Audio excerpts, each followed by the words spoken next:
The One Mic with Big Mike show starts in 5 minutes.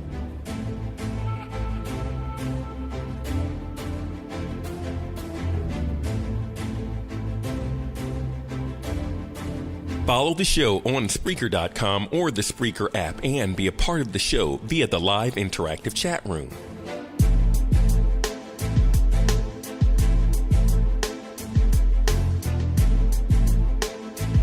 You can text your thoughts to 404-902-8104.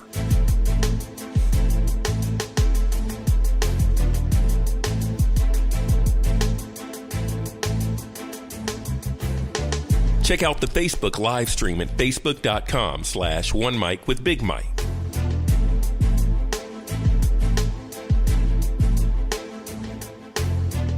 The One Mic with Big Mike show starts in 4 minutes.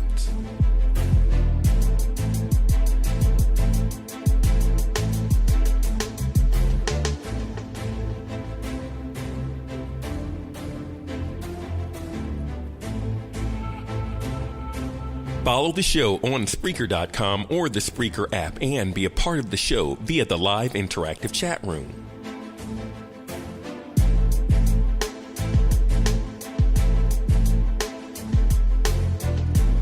You can text your thoughts to 404-902-8104.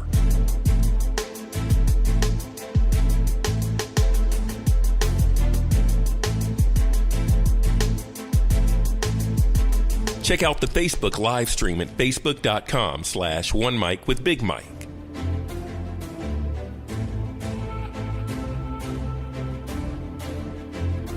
The One Mic with Big Mike show starts in 3 minutes.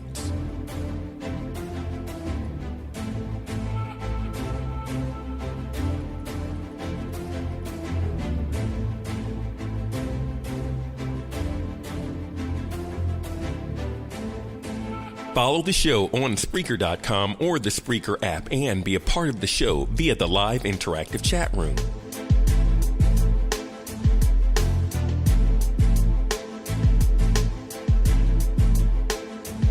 You can text your thoughts to 404-902-8104.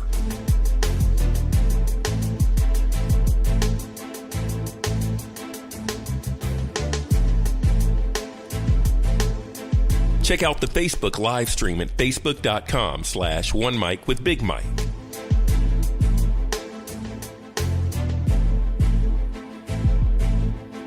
The One Mic with Big Mike show starts in 2 minutes.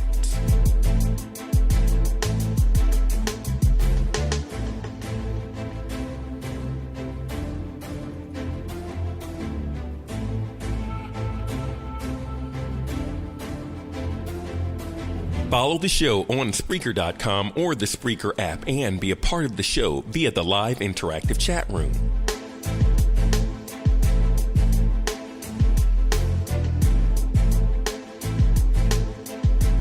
You can text your thoughts to 404-902-8104.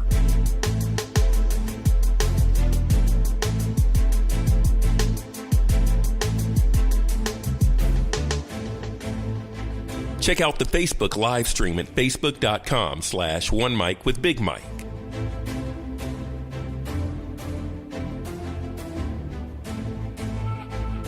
The One Mic with Big Mike show starts in 1 minute.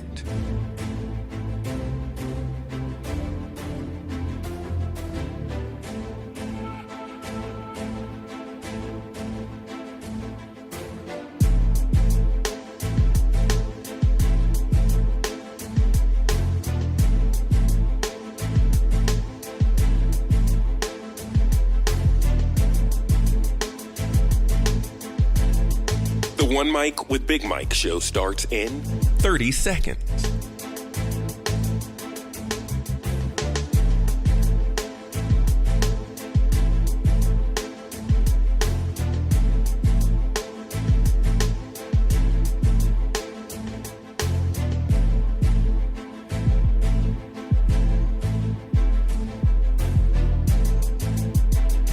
The One Mic with Big Mike show starts in 5, 4, 3, 2.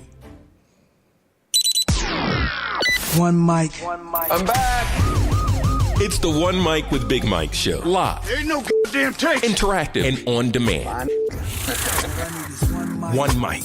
Yeah, a sports show. The best move of LeBron's career, man, was dragging his sweaty ball sack right across Draymond Green's the nape of his neck and getting that dude suspended. And so much more. What's going on right now with Donald Trump? This is America, and it tickles me to death when white people are so shocked and appalled by it. What? It's the One Mic with Big Mike show. Of course, it's like anything, like ammonia or you sniffing glue is gonna get you high. You've been warned. The One Mic with Big Mike show starts now. Here he is. He's real cocky, he's real loudmouth, he's real flamboyant. He don't cow down to people. Big Mike.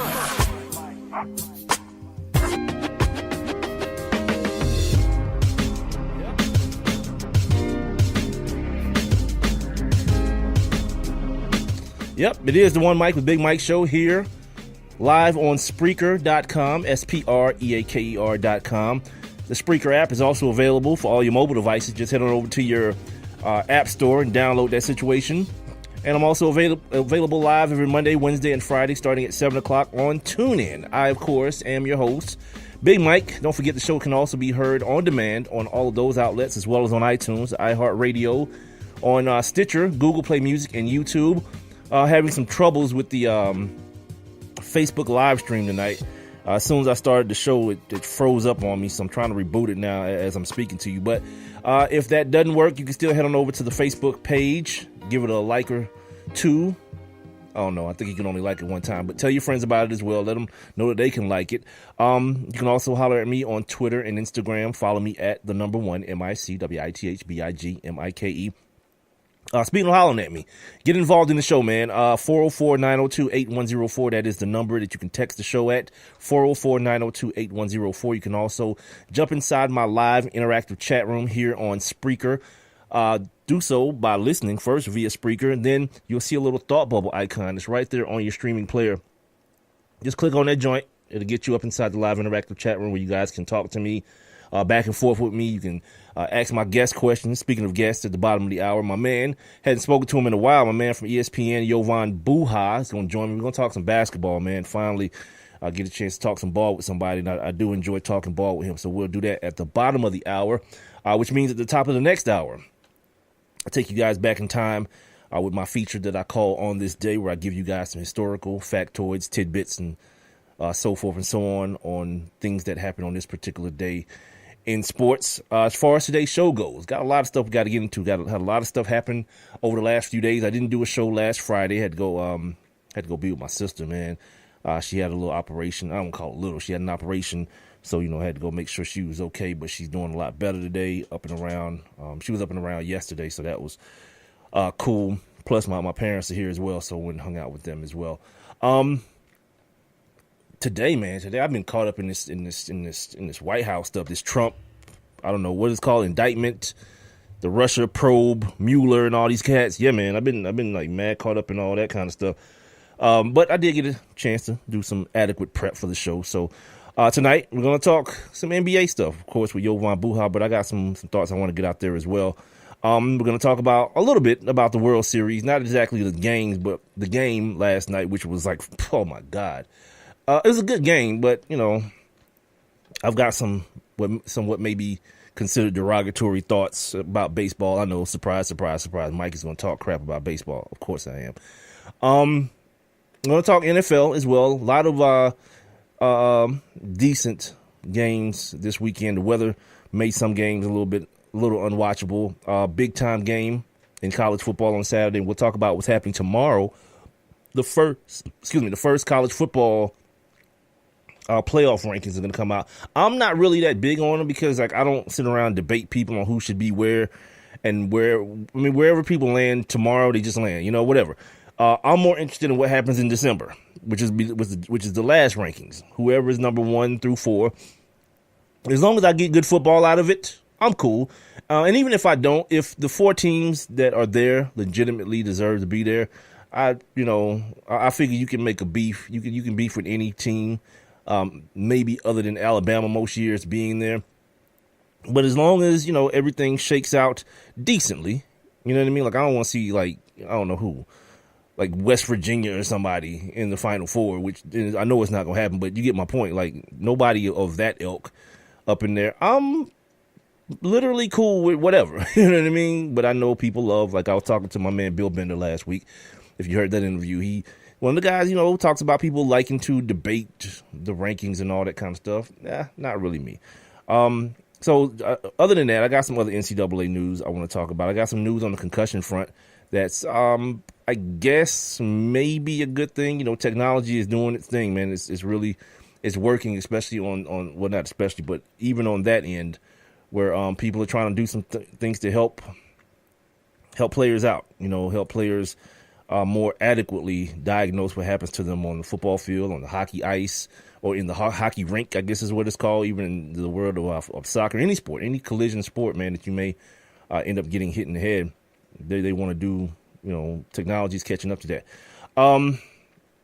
But first, I want to talk about something. I want to talk about a topic that's near and dear to me. And there's this whole thing now. You guys have heard me talk about it before. This movement, whereas, people want to always talk about somebody else's words and the words that people use. And, oh, I'm so offended. And now that I'm offended, somebody has to pay for my offense. Oh, I can't take it. My feelings were hurt. I want people to grow up so bad. You know what I mean? And I also want people not to get so distracted all the time by something that comes out of somebody's mouth. So what if you don't like it? So what? If you don't like it that much, do something about it. And if you don't want to do something about it, fine, just live with it. But the thing that you do about it is just like pissing and moaning and like, oh my God, I can't believe this happened. Miss me with it. You know what I mean? Most of the people who have the biggest complaint, they ain't gonna do nothing. And they don't do anything. They just make a big fuss. And nothing ends up getting accomplished. I'm saying all that leading into the I guess if you want to call it a controversy with Bob McNair, the owner of the Houston Texans, right? Last week, I guess in a private meeting with the other owners, he made the statement that you can't let the prisoners run the prison or whatever, the inmates run the prison or whatever the statement was. You get the gist of what I'm saying. He basically referred to the players, even though he came out and said that's not who he was referring to. Lie. He was basically referring to the players as the inmates, of course, and of course he and the rest of the owners being the guys who own the prisons. I guess that would make Roger Goodell like the warden. Okay, fine. The words are what they are. The players took exception to it. His players, as a matter of fact, took exception to it. Not the rest of the players. So much to the fact that their star wide receiver, DeAndre Hopkins, didn't report to practice. They called it him taking a personal day, but it was more of a show of that he didn't agree with what was said. His feelings were hurt. The same way these guys feeling, these big, tough guys, their feelings were hurt because the president called them a son of a bitch or called them sons of bitches. Same thing. And I'm gonna tell you guys here in a minute why that has such a negative effect on real stuff getting done. Like I don't care about people's feelings, man. Like when actual things are happening, like bad things are happening. When I'm watching people on Facebook getting killed by the police and nothing happened, that chick where was she, in Oklahoma, that killed homie in the middle of the street, she just got her record expunged. So basically, she never ever killed that guy. He just died. As far as the law is concerned, she never killed him, and now I think she's about to be back on another police force. Good luck, everybody. If you're up in Oklahoma or wherever she's becoming the police again, good luck to you. So anyway, DeAndre Hopkins does what he does. The rest of the team considered walking out of practice, but they thought about them checks and what would happen to them, maybe, possibly. So they didn't. They just said they had some epic plan for Monday or for Sunday when they were playing the Seahawks. Okay, Seahawks-Texans game yesterday was all right. It was awesome. Russell Wilson, the new era, I guess you can call him. What's the boy's name? Deshaun Watson put on a show last night, and I was waiting. I didn't stick around to see what happened at the beginning before the game because I thought it was going to be something stupid anyway, and it was. Most of the players, all of the black players, took a knee. And I'm thinking to myself, so what? If you heard the show I did probably about a month and a half ago, where I just said the whole national anthem, taking a knee down, it's jumped the shark. It's over. It's done, because now it's about people's feelings and people's feelings getting hurt. It's not about like issues and racial reform and being treated like an actual human being. Because my contention is this: if that white man, that old rich white man, said that then, and that is what drew your attention to who he really is, where the hell you been? Like, who? I asked this question on social media, and a lot of people laugh because I'm an idiot, and people know that, and they feel like I'm saying something to be funny. But I was really wanting to know, like, who did you think these people were before now? These same people who would defend allowing guys who are concussed to go back into football games, who could care less about people killing themselves because of what's happened to their brains. Who did you think these guys were? And the majority of the people we're talking about are black folks. Who did you think these people were? You think these people were actually like, this family? We really care? No. You know why? Because they know every May or every April, whenever they have the draft now, there's a new crop coming in. There's 7 rounds, plus undrafted free agents, plus the guys who didn't make it last year who want to come back and give it another stab this year. There's always a brand new crop of guys to fill the shoes. This is not the NBA. The NBA will damn near, if you a star, the NBA will damn near hold you hostage monetarily. They will not let you retire. They'll keep offering you money until you do like Ray Allen. Somebody will probably still call Ray Allen this year to see if he wants to come back and shoot the basketball for them. This is not, the NFL ain't that. The NFL is going to kick your ass to the curb as soon as they can. Has anyone heard the name? Has anyone uttered the name? Darrelle Revis? For a couple of years, he was the best corner in the league. And he was the best corner that we'd seen for like some years to that point. All of a sudden now, he's just like dust in the wind. That is the NFL. So no, these men don't care about these guys. So the people who are like, oh, we got to protest now. Now we got to like F the Texans. If you wasn't like that a year ago, 5 years ago, 10 years ago, none of this stuff should make you that way now. Should make you some sort of activist now. These are the same men. Jerry Jones, Bob McNair, all these cats are the same people, man. And for the delusional fans among you, well, I'm glad I ain't got that kind of owner. You fooling yourself. You fooling yourself. It's about them greenbacks, cuz. All this stuff, they just trying to figure out the best way. That's why that meeting the other day happened. They just trying to figure out the best way to pacify these players so that they'll stop pissing off our fans, quote unquote, our fans. That thing that you hear Roger Goodell and Jerry Jones and all these people say, they're not talking about the minority section of the fans, the Hispanics, the blacks, the Asians, whomever. They're talking about the 83% of white men and women who are their fan base. I think it's something like 60 or 50 something percent that are white men. They're talking to them when they say that. Those people who are pissed off that these black men who are seeing people who look like them murdered on television, on social media, with no type of punishment being doled out to the people perpetrating the crimes. These men should just shut up, do as they're told, play football, get a little brain damage. Like Kyle Rudolph almost had to lose his leg yesterday. That's the game these cats are playing. He dislocated his kneecap so bad. I think it was not Kyle Rudolph. I'm sorry. I'm thinking about the wrong team. Is it Miller? Miller, the guy from the Bears, dislocated his kneecap so bad they had to perform emergency surgery so he didn't lose his damn leg and or his life. Yeah, but these are the people, man. They care about you. They'll dope you up so much just to get your ass on the football field. But they care about these guys. Come on, man. Let's not be that stupid about this whole situation. Bob McNair said what he meant. He meant what he said.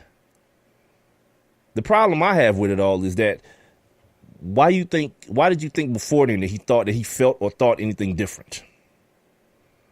And here's the other problem I had with it as well. That a couple months ago, when Kyrie Irving requested his trade out of Cleveland, there was somebody who made a similar quote. He said, "What we have here is the prisoners running the jail, and when that happens, nothing good can come from it." I'm paraphrasing. Well, that person was Ron Harper, former Laker, former Bull, former Cavs, former Clipper. I don't know how many other teams Ron Harper played for before he retired. But for those of you who don't know who Ron Harper is, he's a black player. And while I found that to be very, very, a very stupid comment, everybody else has kind of let it roll off their backs. What's the difference? He's still comparing players having a certain sense of power, and that's what we're talking about. The players having any power, he's still comparing that to prisoners running a prison. Which, by the way, is a thing. I think there's a jail. If you watch National Geographic, Toughest Jails in the World or whatever it's called, there's a jail in Jamaica, I think, where, the prisoners are actually in charge of the jail. They have guards there, a couple of them, but these dudes, they cook their own food. They dole out the discipline. They do what they want to. So that is a thing. And it's not, from what I saw, it's not a madhouse. So it's not the most terrible thing in the world. Although, it's probably not the best either. That goes beyond the point. If you really want to get down to the nuts and bolts of what Rob or Bob McNair is talking about, is what I just said, power. Unseating any single ounce of power to these players to give them the impression that they have the ability to influence anything. That is what the biggest fear of any of these old rich white men is. That they don't have absolute control over what's going on under them with their underlings, which are the players. These disposable entities that happen to be human beings. Think about what we're talking about. In the NFL, ownership doesn't change hands that often. I mean, you had the Bills a couple years ago. You had the Jaguars. But any other time, when ownership changes hands, it goes from a dude named Smith to that dude's son or daughter named Smith. And they run the team. Then when they die, another Smith owns the team after them. That's pretty much how this thing is going to happen, man.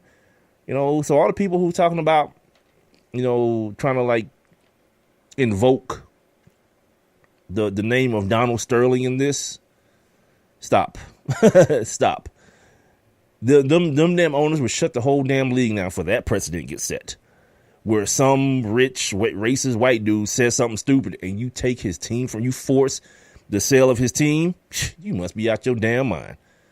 The NFL is not the NBA. It's not.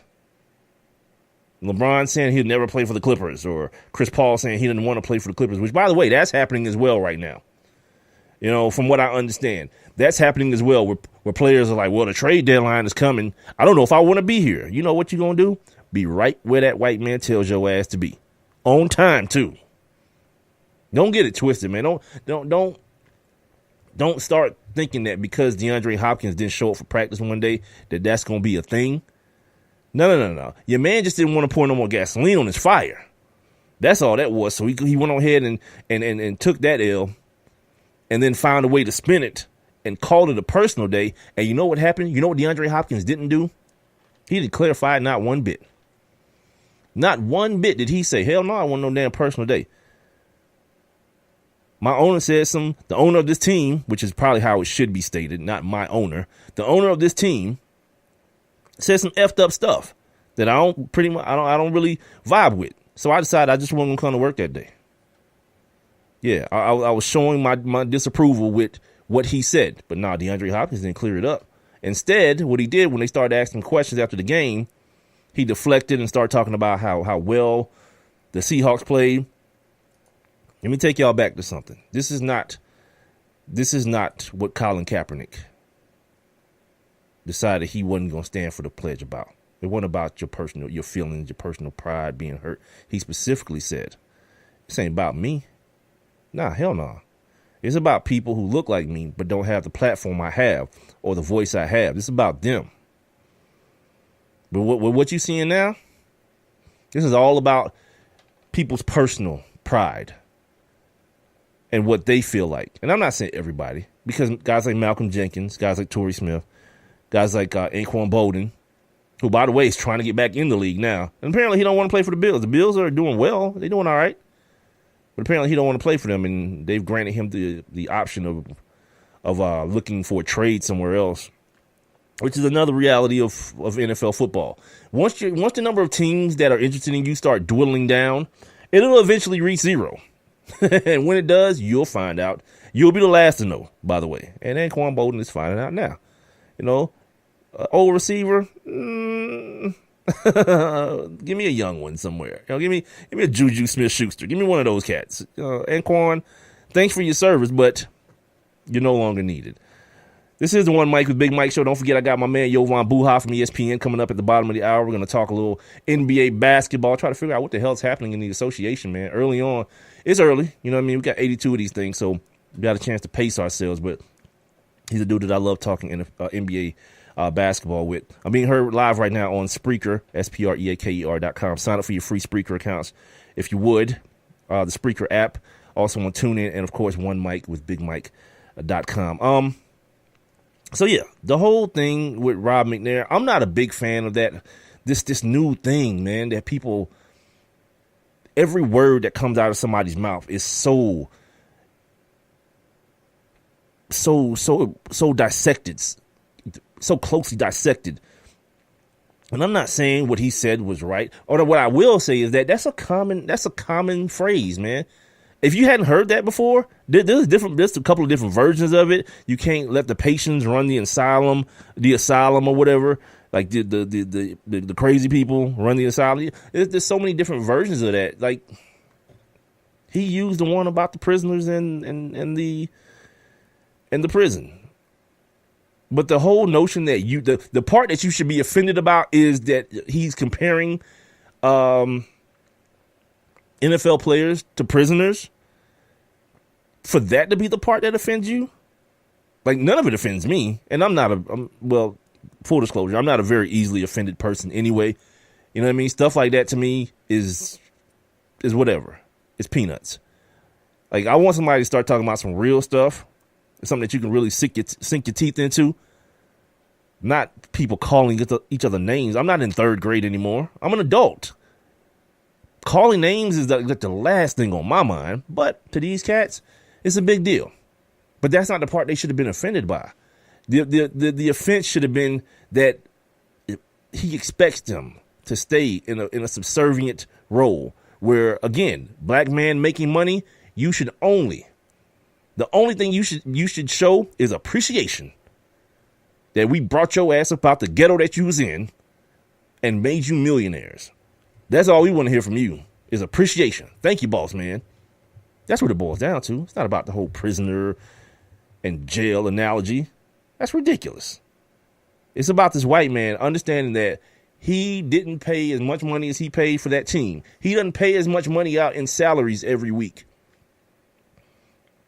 for you Negroes to be around here bucking the system and acting unhappy and ungrateful. That's what we're talking about. Be upset about that, not about the name calling. And I don't know that there's necessarily much you can do about the power structure. Because, again, you're replaceable. You're very replaceable, especially in the NFL. There may be 1, 2, or 3 guys that aren't. But please believe it. Like, think about the Houston Texans team. We look at DeAndre Hopkins as probably the best player on the team, right? But did you see the kid Will Fuller? That's his name? Will Fuller, the other wide receiver? Yeah. All of a sudden, you know what I mean? There's another dude doing the same type of things on the other side of the football field. The same way now, like you hearing these stories about, Calvin Johnson may want to come back. People are inquiring about Calvin Johnson to the Detroit Lions. But tell the truth, do you miss Calvin Johnson?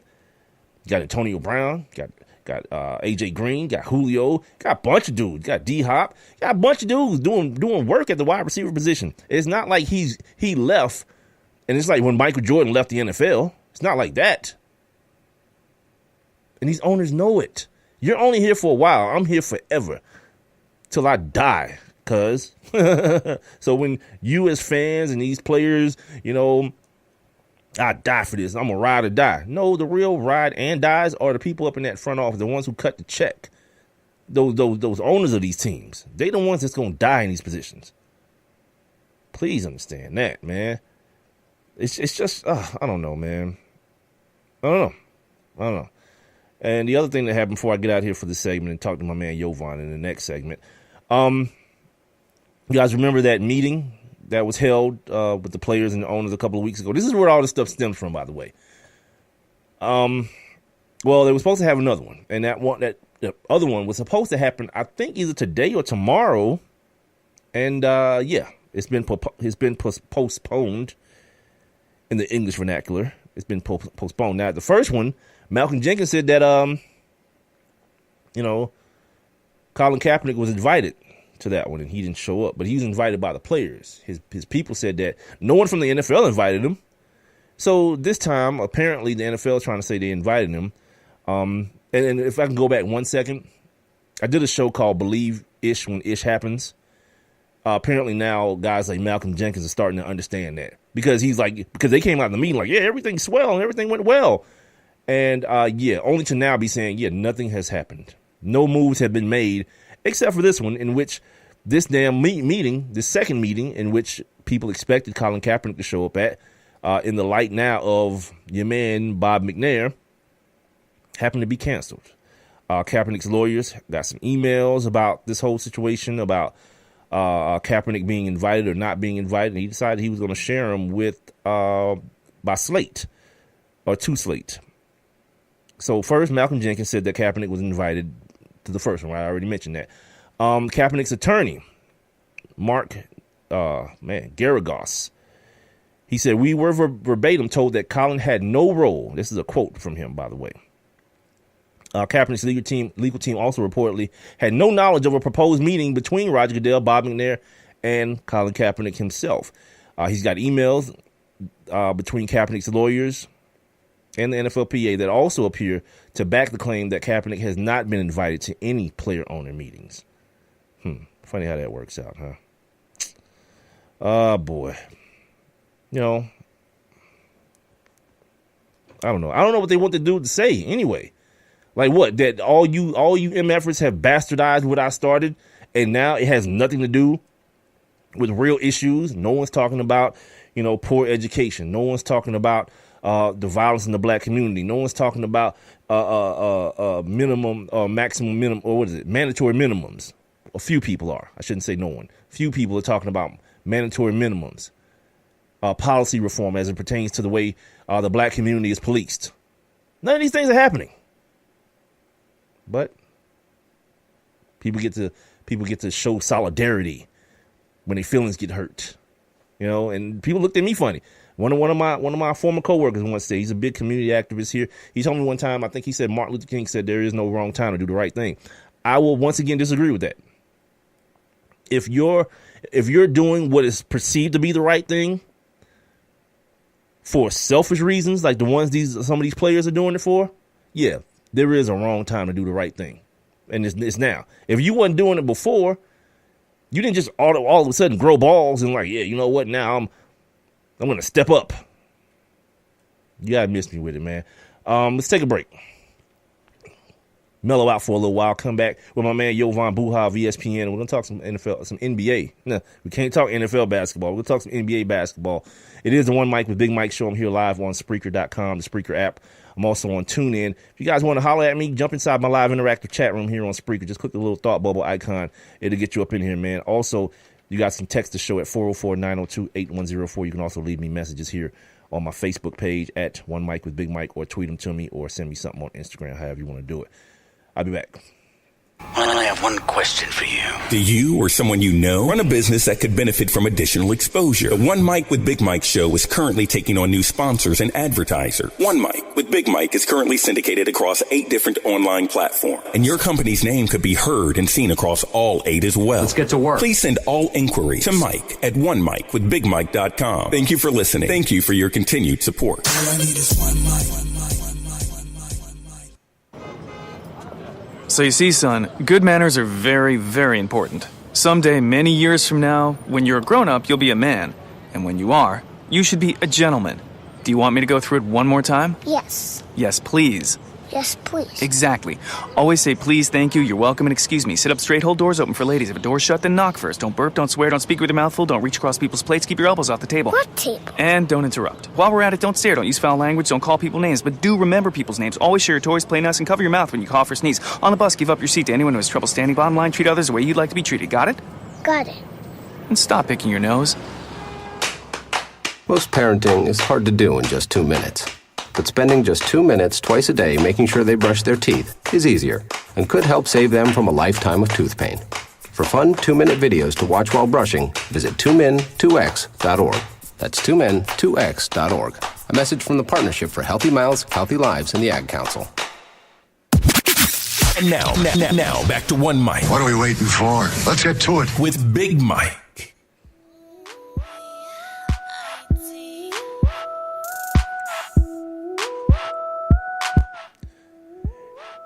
Yes, sir. Welcome back to the One Mic with Big Mike show here, coming at you live on Spreaker.com. I'm also live on that Spreaker app, so make sure you head on over to your app store and download that situation. You can also hear the show live every Monday, Wednesday, and Friday, man, on TuneIn. Don't forget the show is also available on demand on all 3 of those outlets, as well as on iTunes, iHeartRadio, Stitcher, Google Play Music, and YouTube. No Facebook live stream tonight. I had some technical issues, but I try to get it back up and running for you guys on Wednesday. And don't forget to follow me on Twitter and Instagram at the number 1 MICWITHBIGMIKE. I just had my man Jovan, but I don't know what happened. I think I lost him. All right, we'll try to get Jovan back here in just a second because I'm ready to talk some basketball, man. Don't forget, you want to text the show, text your boy at 404-902-8104. All right, let's see if we got Jovan. Oh, man, he keeps hanging up on me.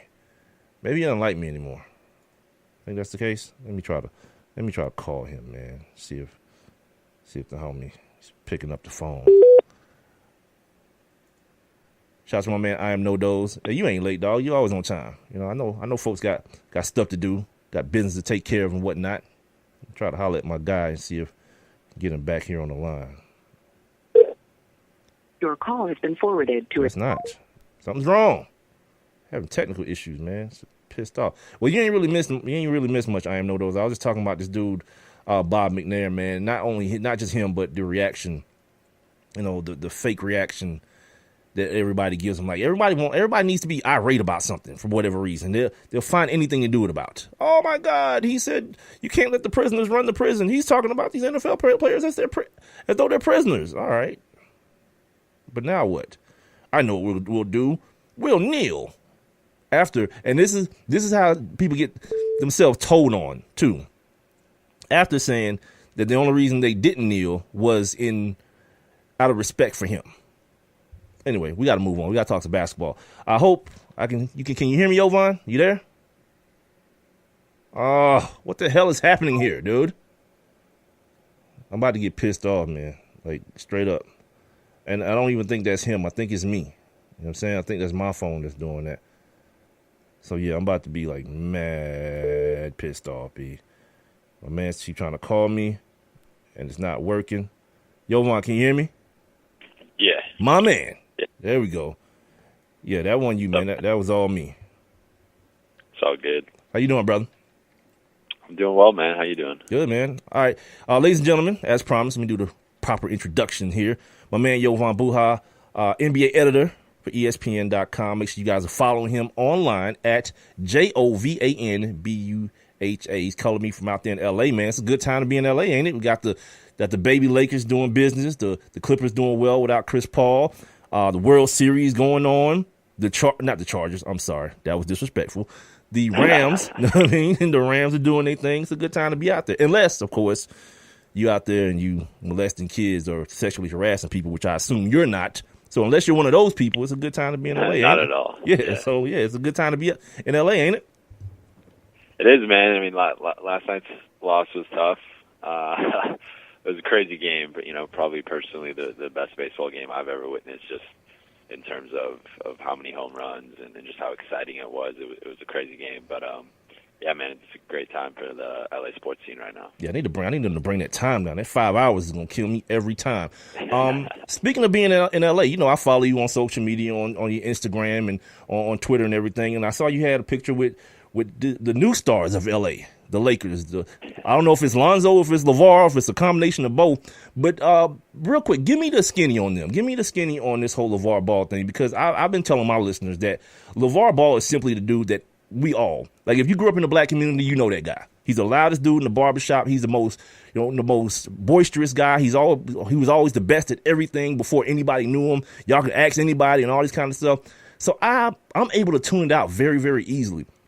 But how is that dynamic going to play out in the long run with him, with the pressure that he seems to be putting on the kid, all of that stuff, man? How is this going to play out in the long run? I think it's going to play out well. I mean, I think at the end of the day, it's just going to come down to how good are the ball boys, right? Like, is Lonzo an all-star? Is he a superstar? Does he win an MVP? Do the Lakers win a championship with him? What happens with LiAngelo? How much does he play at UCLA? Does he even make the NBA? Same thing with LaMelo. Wow, is that a question? With the second kid? Will he even be eligible to play in college, or what's his path? So I just think that the thing with this is, it does come down to that, right? Because LeVar can talk as much as he wants, but if his boys don't back that up, it doesn't really matter, right? Like, if Lonzo flames out of the NBA and then none of them really have any success, like, we won't be talking about them in a few years. Like, they'll be completely irrelevant. LeVar can say whatever he wants, but it won't really matter. But I think this is a unique scenario where it is that loud, brash character who makes boisterous claims and says he's the best at everything and his children are the best at everything. And for the most part, he's been right. Like, Lonzo's had a little bit of struggles, hasn't shot the ball that well so far, but, he said he was going to the Lakers. He went to the Lakers. He said he was going to win Summer League MVP. He won Summer League MVP. He said they were going to beat the Wizards. They beat the Wizards. Like, LeVar's been right about a lot of stuff. Now, he's obviously been wrong at times, but it is impressive how his boys have been able to back up a lot of the trash that he has talked. And I think at the end of the day, this is a success story. I think people get caught up too much in the semantics of what he's actually saying, and I could beat Jordan, and I could beat Barkley, and, blah, blah, blah, and Lonzo's better than LeBron and Curry and all this stuff. But they don't really look at, this guy, like, for as good as his children are, his mouth has helped them, build this big baller brand, get their own show on Facebook, get their, big baller brand emojis. Like, he's turned them into a multi-million-dollar brand. Is it really? And yeah, and I would, I don't think that would be the case if he wasn't talking this much. Like, if LeVar was just a normal behind-the-scenes parent, like 99% of NBA parents are, right. Would we be giving Lonzo the same attention? Would we be giving LaMelo the same attention? I don't think so. And I think it's all branding, it's all marketing, and it's working. And I think people, the people that get caught up in it and get upset by it and, dwell on it and, get mad at him, it's like you're feeding the beast. You're making him more relevant, and right.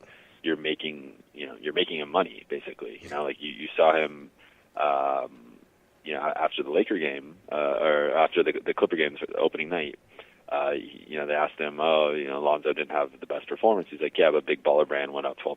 Like, I think as long as he's in the news and we're talking about it and thinking about it, it's great for him, it's great for his family, it's great for their brand.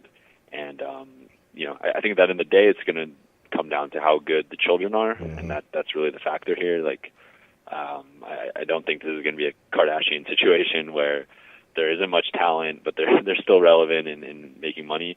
But I have faith in Lonzo and definitely LaMelo. So I think they're going to be around for the next 15 to 20 years and be a big presence in the NBA scene. Well, I'll take your word for it. I feel like people are so either east or west on them, and no one's really in the middle. Because like this whole notion that LeVar Ball is a terrible sports parent, he's the worst sports parent of all time. I was like, dude, have you seen the videos of people kicking the crap out of referees at Little League games and shooting at other parents? And like that kind of puts you in the category of the worst sports parent. This guy, like I said, he's just that dude. He's just that barbershop dude. He's just that guy who's loud and believes that everyone in the world can hear him. So yeah, I'm interested to see how it works out. I had a conversation with a guy the other day who's a big Lakers fan, and it kind of just played out in the conversation that he was being Mr. Laker. I'm so offended, and I was like, look, dude, I'm just a basketball fan. It doesn't do me any good for the kid not to be good. I just want him to either be good or not, or be average or whatever he's going to be. I don't want to hear about it all the time. Let's talk about another guy who I know is good. I've been accused by one of my listeners of being gay for Giannis Antetokounmpo, the Greek freak, the freaky Greeky one. First of all, are you as gay for him as I am? I'm pretty gay for him, dude. I think that dude is 23 years old, and he is the antithesis of the tip of an iceberg. You know what I mean? He's like the little bit you can see right now is awesome, but what he can be, if he can just knock down an 18-footer consistently, I think it's game over. What do you think about the Greek freak? Yeah, well, I'm not going to use that wording. No? But I will say, I've never, some of the stuff Giannis does, I've just never seen before. I think, I remember when I was playing basketball, like that was something that, some of my coaches would tell me, you have these long legs, you got to figure out a way to use them, and then try and work on drills where, I'm driving through two people and you're planting your foot and stretching your leg out, and that stuff's really difficult. Like it's not, you kind of think you're a tall guy, you're a lanky guy, you have long legs, like that should come naturally. That's a very, I think that type of footwork is very difficult to master. Mm-hmm. And Giannis is doing it as well as anyone I've ever seen. Like his ability to slither by people, use his length, use his wingspan, just kind of contort his body, dodge people. It's amazing. And, at this point, it's like, if he's within 10 feet of the rim, like he's basically getting a layup or a dunk or getting fouled. Like I think that's the crazy thing about Giannis is, like you just said, he can't really shoot, right? He can't make 18, 20-footers. He can't make threes. Yet the dude's averaging 35 and 10. Yeah, like, how? The reason it's amazing. And he's not doing it, he's not Shaq or DeMarcus Cousins with just the biggest, baddest dude in the post. Like right. This guy is driving from the 3-point line, getting by multiple defenders, and still finding ways to get to the rim. And he's also, he's a skinny guy too. Like he's kind of cut, he's chiseled, but he's not Brandon Ingram, but he's not LeBron James either. Right. So I think the fact that he's able to play the style of play that he does, put up the numbers that he does, and the dude's 22. Amazing. It's amazing, and I think he's well on his way to being, the best player in the league in a couple of years, and if not sooner, who knows? We don't know how LeBron's going to continue to age, but I think the future is extremely bright for the Bucks if they can stay healthy and put the right pieces around him, because I think in a couple of years Giannis will be. If he's on your team, you're winning 50 to 55 games every year, no matter what. And I think if the Bucks can play their cards right, that should definitely be a finals contender pretty soon. Absolutely. It's a team where Jabari Parker can't seem to find himself healthy, but plays well when he is. I want to touch on something that you just mentioned. And by the way, the other voice that you're hearing is NBA editor for ESPN.com at Jovan Buha. JOVANBUHA is how you spell his Twitter account. You talked about Giannis being something that you've never seen before. And I feel like that is the theme of today's NBA. And I put it out on social media the other day, and I'm still getting those weird reactions to me. Those like people who can't let what has already happened and appreciate it for what it is, but understand that what's happening now, when you got dudes like Ben Simmons, and you got cats like, of course, LeBron he's the poster child of it. You got dudes like Joel, guys like Boogie and Big Cat and AD, and these cats, the NBA, the world has never seen this before. Whatever this is, I don't even know how to categorize it, but this thing that's happening right now, The NBA has never seen enough of it, and people don't seem, to me, it doesn't seem like people are enjoying it the way they should be. I want to know if you're also finding that to be the truth.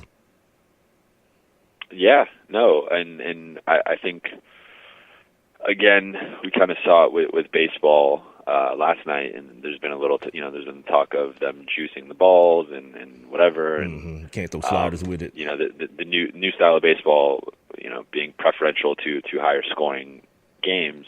I think it's similar with the NBA. As we've seen. I mean, you could cherry pick wherever you want. You could go back to the early 2000 Kings. You could go back to the mid 2000 Suns. Like, you could go to these Warriors. You could go to LeBron's Heat. Like, the style of play has changed. It's become positionless. Lots of 3-pointers. Teams are way more focused on analytics and smarter shots. And they're looking for guys who could play multiple positions with multiple skill sets.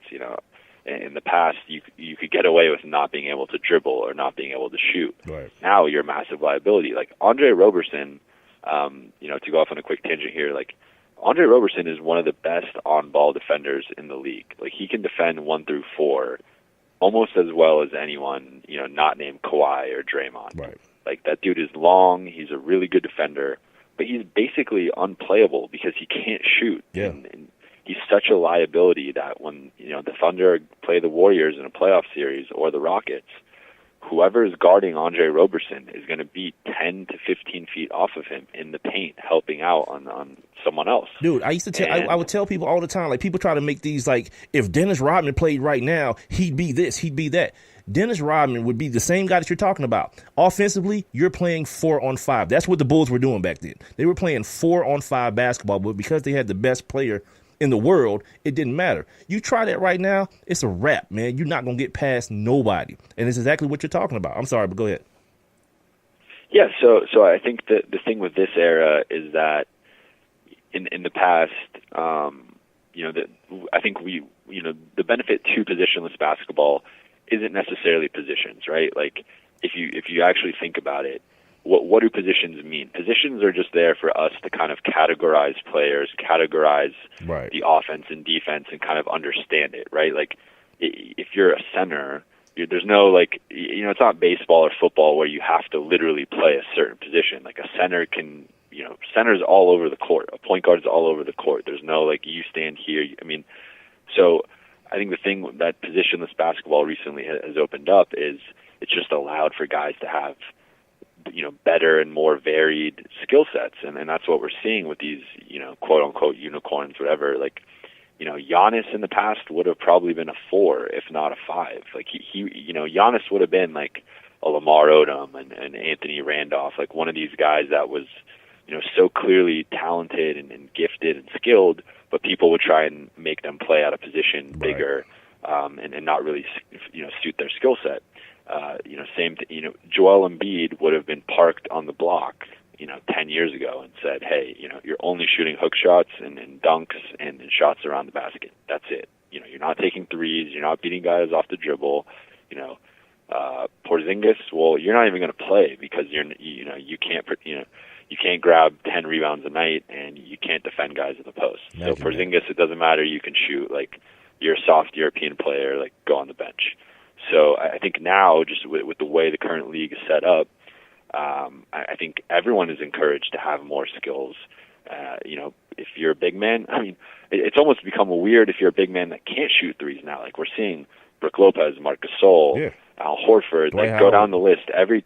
Dwight Howard's even taking. I just saw Dwayne Dedman take a 3 the other night. Like, it's only a matter of time till DeAndre Jordan and Andre Drummond are shooting threes. Like, just the way that the game is played now, it's better to have 5 shooters on the court. Like, the Cleveland Cavaliers go with Channing Frye or Kevin Love a lot at center because it's just so damn hard to guard. Because if you're a slow 7-footer, it's hard for you to chase guys out in the 3-point line and or recover and help and go protect the rim when you're 25 feet out. Like, that's very difficult if you're not athletic.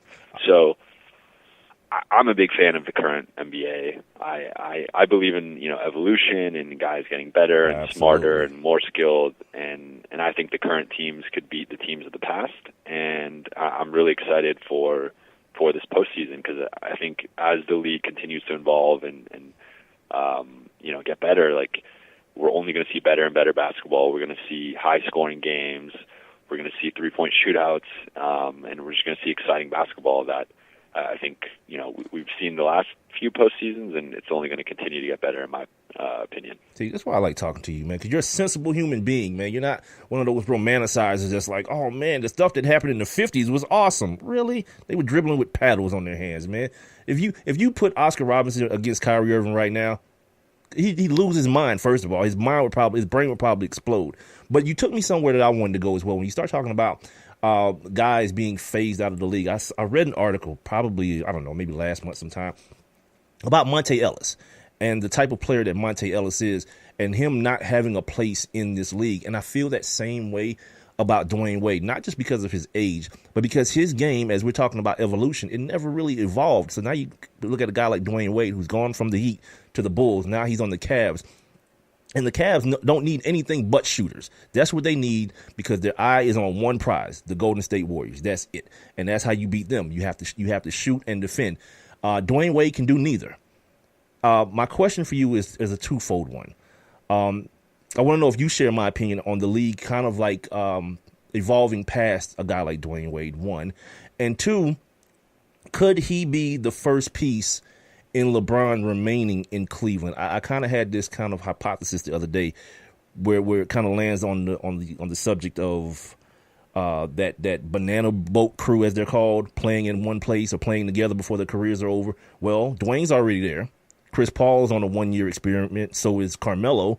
If they both want to leave at the end of the day, can you see a situation that ends up with all four of them playing in Cleveland? Yeah, I could. I think for that to happen, well, they'd have to let Isaiah Thomas walk, which I think they might end up doing anyway, especially depending on when he comes back and how he looks when he comes back.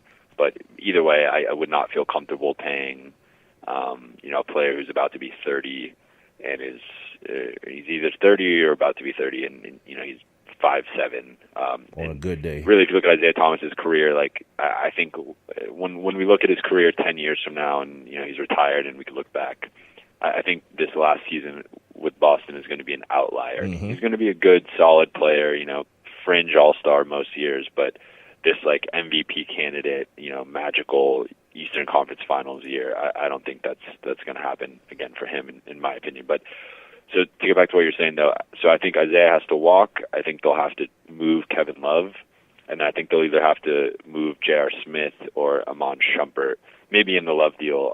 But so they're going to have to clear out, a good amount of cap space. Yeah. Like you said, LeBron and Wade are already there, so I assume Chris Paul will have to take some type of discount. I'm not sure how big of a discount he wants to take, but he did pass up a lot of guaranteed money with the Clippers to go to Houston. So, and I don't know if you saw that ESPN documentary. I only saw the first piece. I didn't see the other two that were online. I saw the first part of the three that was on television. So I need to go and check out the other two. Yeah. So in it, Chris talks a little bit about that. And he was talking to Jay-Z. So I don't know if you saw that part. I did. But Jay-Z's like, $150 million, $200 million. That $50 million isn't really going to make you happy. It's not going to buy your happiness if you're in a situation where you're not happy. So, what I kind of took from that, I think Chris is going to put his, he's already shown it now with going to Houston and turning down money, but I think he's going to put, winning a championship and contending above anything else. So it would not surprise me if he went to Cleveland. In fact, I'd probably say Cleveland's the favorite if he does leave Houston, which I think we'll see how that situation plays out this season. Melo, that's another, Melo, the thing with Melo is Melo's never turned down money, so he did eventually, he did have to waive his no-trade clause to get traded to OKC, but it seemed like Paul George and Russell Westbrook really recruited him. I don't think he would have gone there if Paul George wasn't already there. Right. So the thing with Melo is he's kind of the wild card where I don't know, if he has to pass up 10 to 15 million and accept like a 12 to 15 million dollar deal, I don't know if he's going to do that. So I think it's definitely realistic and possible. Like LeBron is the most powerful guy in the NBA right now, and I think the banana boat, they've talked about it multiple times now, playing together. Those guys love each other, they're brothers. Like I could totally see that happening. And I think it would have to happen in Cleveland, though, because I think moving all 4 of them to another place would just be too difficult. LeBron would probably have to take a big pay cut in that scenario, too, which I don't think he wants to do, and he has every right not to. So I think, like you just said, Cleveland makes sense. I wouldn't say it's like the favorite thing to happen. I think Chris Paul is probably going to end up staying in Houston, but if he does leave, I think Cleveland makes the most sense. A couple minutes left here with my man Jovan Buha from ESPN.com. Follow him on Twitter at JOVANBUHA. Sticking with the Chris Paul thing, I want to ask you something. Since you're a guy who's covered Chris Paul a lot out there in LA, I asked this question last year. I asked it a couple of weeks ago to my audience and on social media. And I wonder always, why doesn't Chris Paul seem to catch the same kind of hell that other players catch for doing the same thing? Because after watching the documentary, the first part of the documentary, I don't see a lot of difference between what he did and what Kyrie did as far as wanting to leave to find a better situation for themselves. But Kyrie caught a lot of hell for it. Derrick Rose catches a lot of hell for being injured all the time. Chris Paul is good for a good significant injury every year for the last, 3, 4, 5 years. Why doesn't he seem to catch the same type of ire that maybe some other players get, in your opinion? So, full disclosure, I'm biased because, like you said, I was around the Clippers for all 6 of Chris's years. Before he came to the Clippers, he was one of my favorite players in the league to watch. So I think I do look at him a little more fondly than most people in the media. Understood. So I'm coming from that perspective. But to look at it a little more objectively, I mean, I think the thing, like, comparing him and Kyrie is that I think a lot of the flack Kyrie got was that, like, look, dude, you've made the finals, 3 straight years. You've won a championship. You're basically a shoo-in for the finals every year as long as LeBron is healthy and still somewhat in his prime. And there. Like, why are you passing that up?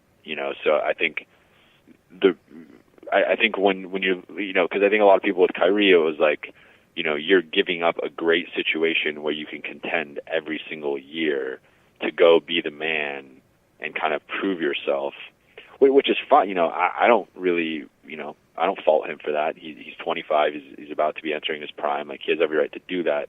But I also understand that sentiment of, like, if you're going to say you're super competitive and all you want to do is win, well, you're in a better situation in Cleveland. Like, I think we can agree Kyrie in Cleveland on that team has a better shot at winning the championship than Kyrie currently in Boston. And that's, with or without the Gordon Hayward injury. Mm-hmm. Like, I think at the best, this team, that team somehow beats Cleveland and then gets absolutely annihilated by Golden State.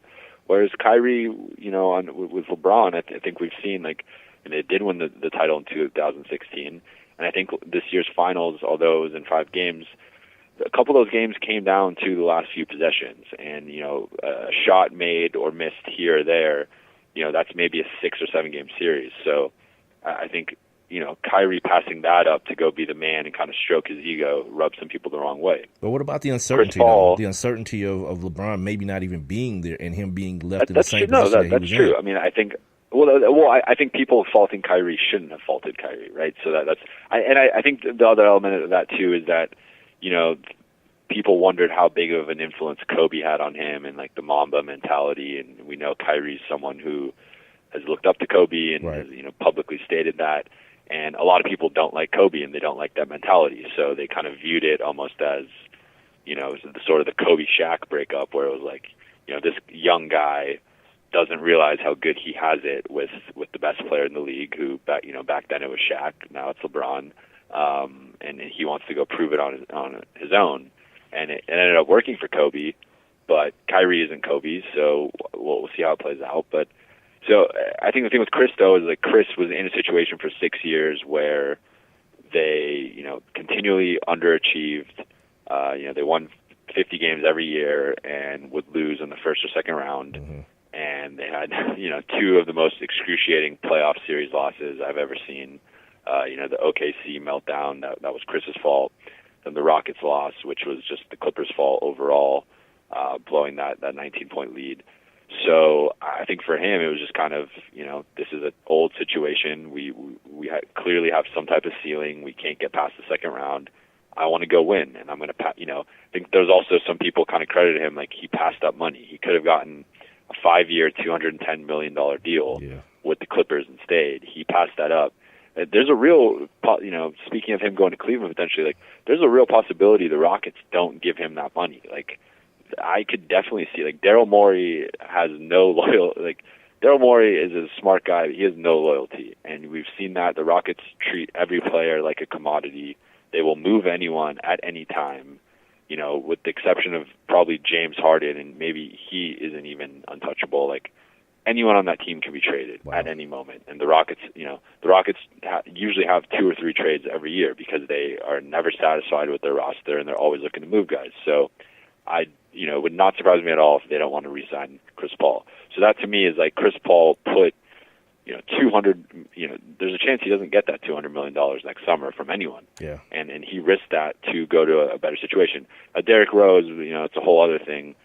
I just think, obviously there's the sexual assault case, which, was ended up being settled, but I think that, for better or worse, that ended up staining his legacy a little bit. Some of his comments in the media have about that situation and just other stuff, like he hasn't always said the right things, and I think that's turned some people against him. And then the truth is, like, Derrick Rose just hasn't been the same guy, right? So, like, Chris, for all of Chris Paul's faults, he's still 20-10 every year. Like, he's led the league in assists and steals, I think 5 or 6 times each. Like, he's a Hall of Fame player. And Derrick Rose probably will make the Hall of Fame just because he already won an MVP, but I think he clearly hasn't been the same guy the last few years. And, now maybe people are too hard on him. I don't know, but I think, that one is a little more just like, I think he's kind of, his image has been mismanaged in the media and in the public.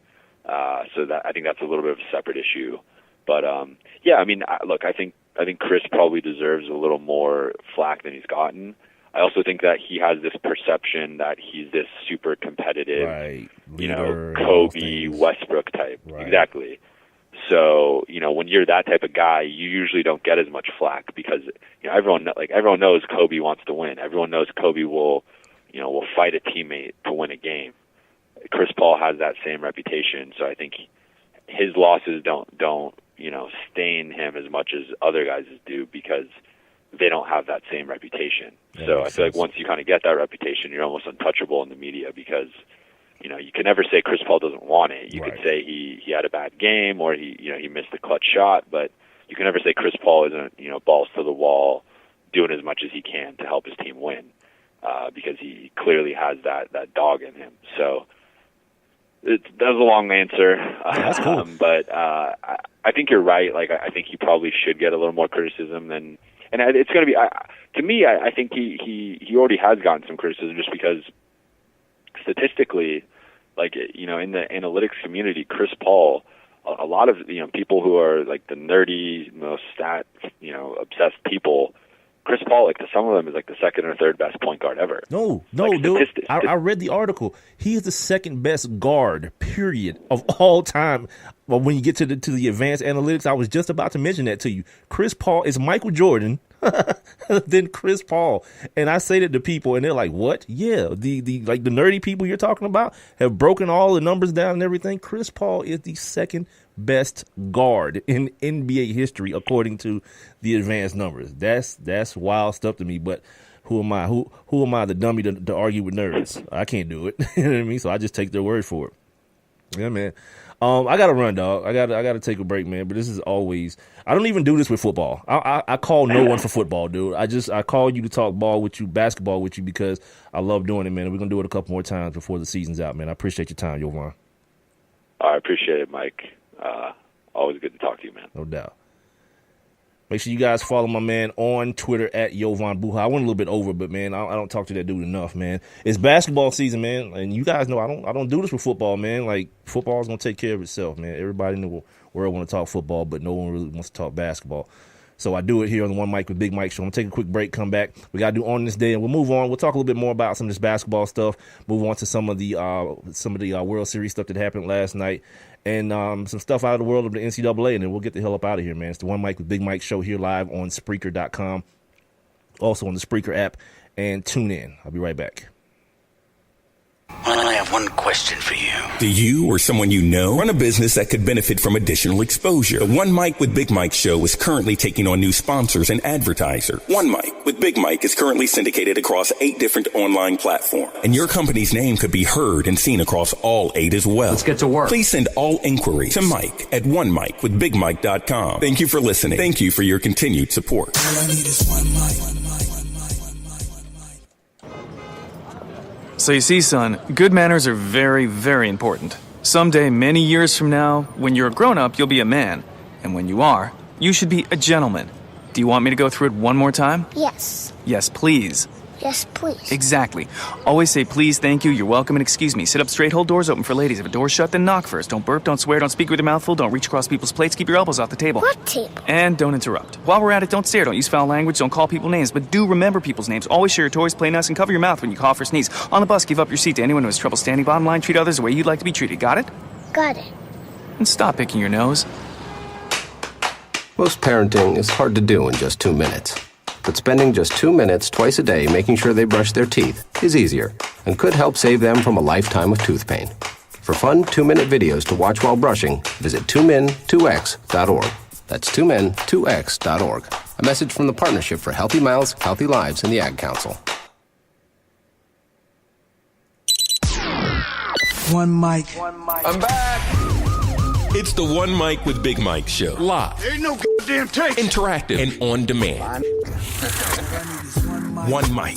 Yeah, a sports show. The best move of LeBron's career, man, was dragging his sweaty ball sack right across Draymond Green's the nape of his neck and getting that dude suspended. And so much more. What's going on right now with Donald Trump? This is America, and it tickles me to death when white people are so shocked and appalled by it. What? It's the One Mic with Big Mike show. Of course, it's like anything, like ammonia or you sniffing glue is gonna get you high.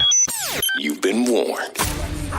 The One Mic with Big Mike show starts now. Here he is. He's real cocky. He's real loudmouth. He's real flamboyant. He don't cow down to people. Big Mike.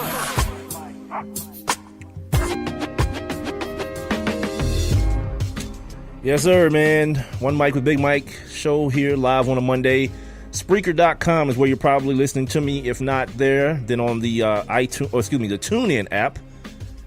If you're not listening to me live, then you're listening to me on demand on any one of those outlets, as well as on iTunes, iHeartRadio, Stitcher, Google Play Music, or YouTube. I just started the Facebook live stream for the second hour of the show. Hopefully it holds up for me. So you guys can check that out on Facebook Live on my page at the number 1 MICWITHBIGMIKE at One Mic with Big Mike. That's the same handle as well for my Twitter and my Instagram. Text the show, man, if you got any questions, comments, criticisms. Text me at 404-902-8104. You can also jump inside my live interactive chat room here on Spreaker. Just click that little thought bubble icon you see in front of you. It'll get you up in here. Also, while you're clicking things, click that little heart icon. And those share icons as well. Share me on Twitter, on Facebook. Share me on, I think the other one is Google Play or whatnot. Just share me, man. Pass me around like a $2 whore. I'm good for it. You know what I'm saying? I can handle it. Anyway, man, just got through talking to my man Jovan Buha from ESPN.com. He's their NBA editor. If you guys want to check that interview out, it is available once again on Spreaker.com or the Spreaker app, or any of the other outlets I've already mentioned on demand. I didn't get a chance to give it to you guys live here on the old Facebook situation, but I'll try to get better. But before I move on, talking about all this other stuff, I'm going to take you guys back a little bit. Now, let's take a look back. On this day. On this day in 1919, the Professional Baseball Association ruled that spitballs and shine balls were illegal. That must be over right now because I'm a fan of the old spitballs and the shine balls. Hey. Anyway, on this day in 1974, in Kinshasa, Zaire, Muhammad Ali, the GOAT, regained his heavyweight boxing title by knocking out the king of the grills, George Foreman, in the 8th round. What was that? Was that the Rumble? No, that wasn't the Rumble in the Jungle, was it? That was the rope-a-dope bout. Somebody who has more historical knowledge. If my man Callaway was here, Callaway knows about all this boxing stuff. He'd be able to tell me. On this day in 1992, Irvin Magic Johnson, he played his very last game in the NBA before retiring for the second and last time, because of that HIV virus that he attained. I'll never forget that dude saying that, man. I remember being a kid like, man, Magic about to die. That's all I could think of. Magic is about to die. And I couldn't be any more wrong. And gladly so, man. I mean, Magic seems like a pretty cool dude to everybody except for, I guess, Donald Sterling. He's the one with the A's, isn't he? Donald Sterling, my hero. Magic Johnson. What has he done? He has the A's, doesn't he? Whatever he said, it was comic genius. On this day in 1997, Violet Palmer became the first woman to officiate an NBA game. The game was between the Dallas Mavericks and the Vancouver Grizzlies. She was also a black woman. She was also a member of the LGBT community. So she broke down a whole hell of a lot of walls getting her way into the NBA. So shout out to Violet. I think she's retired now, though.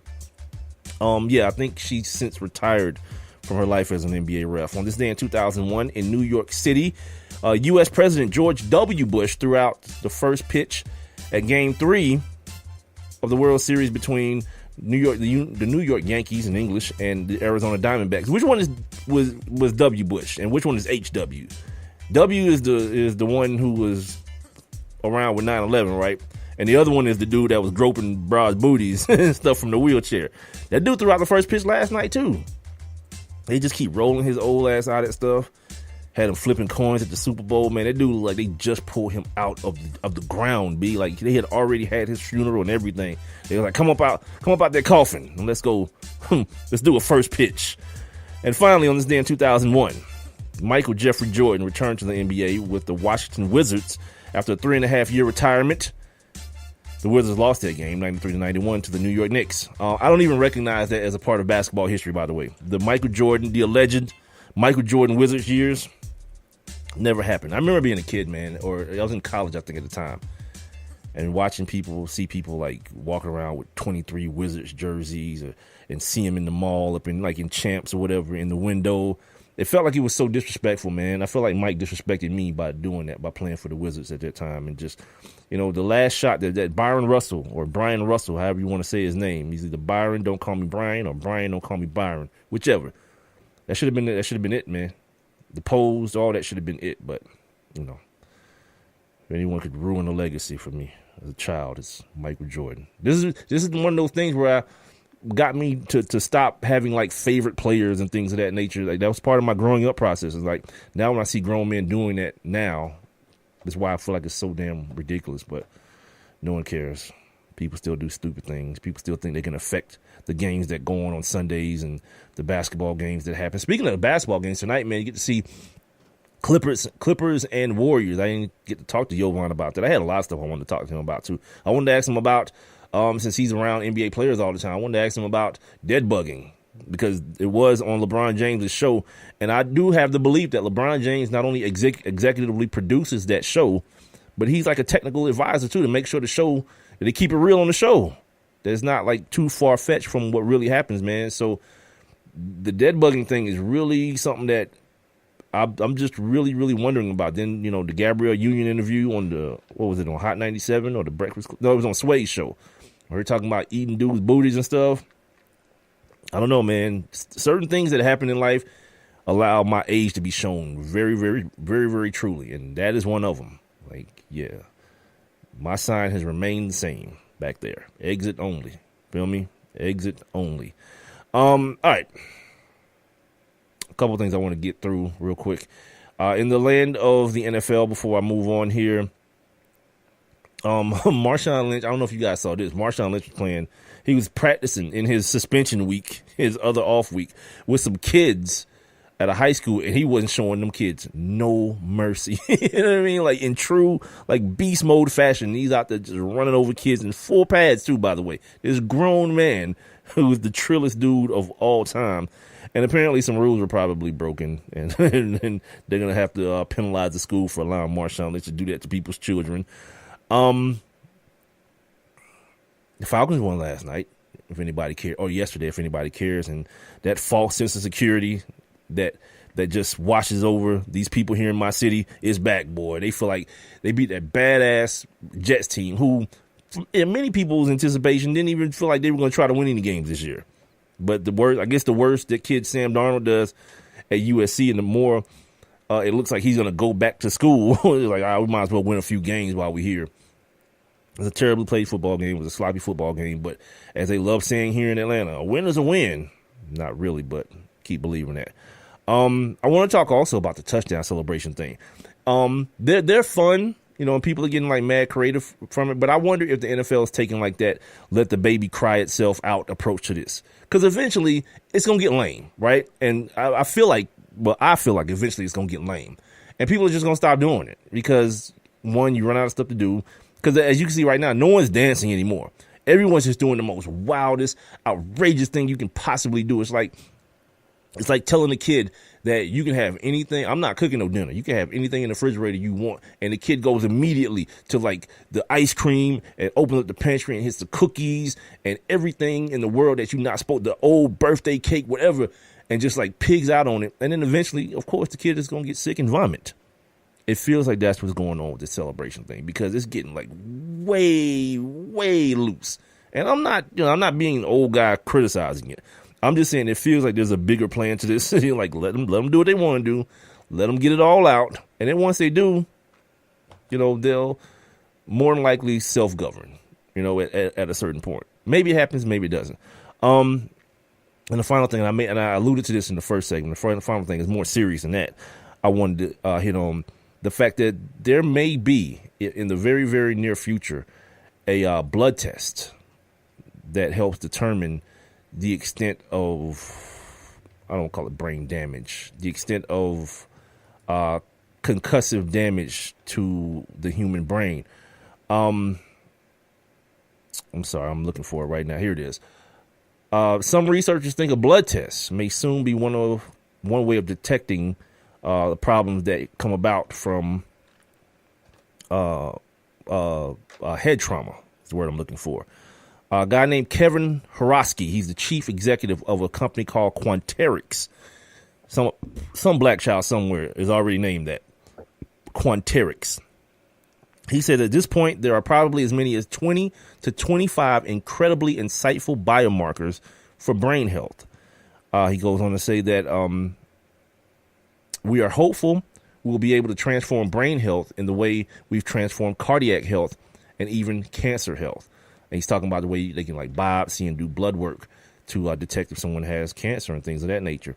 I found this to be alarming. Since the 1920s, researchers have known that repeated blows to the head can result in cognitive degeneration. Meanwhile, here we are in the 2000s, late in the 2010s is when they was having this lawsuit, wasn't they? NFL was still talking about they didn't know. And they still, a lot of people, we still don't know what the science says. 1920s, they knew. So what they're doing right now is looking for blood tests that can help,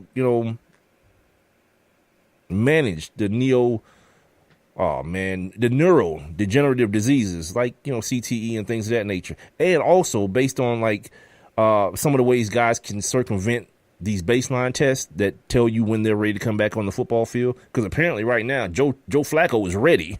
The dude was calling for another drink. He was like gesturing for the check on the football field. Like, yeah, right here, we're ready to go. And all of a sudden he's ready to go again. But this blood test apparently will give doctors a better way of telling how long the player needs to be out, where there is no way that you can judge the test is coming out of your blood. And for the NFL's part in this, there is a part that the NFL plays in this. They have a partnership with General Electric, and they've given Quanterix $800,000 to continue their research. Every time I hear like that's a lot of money, right? For me, that's a lot of money.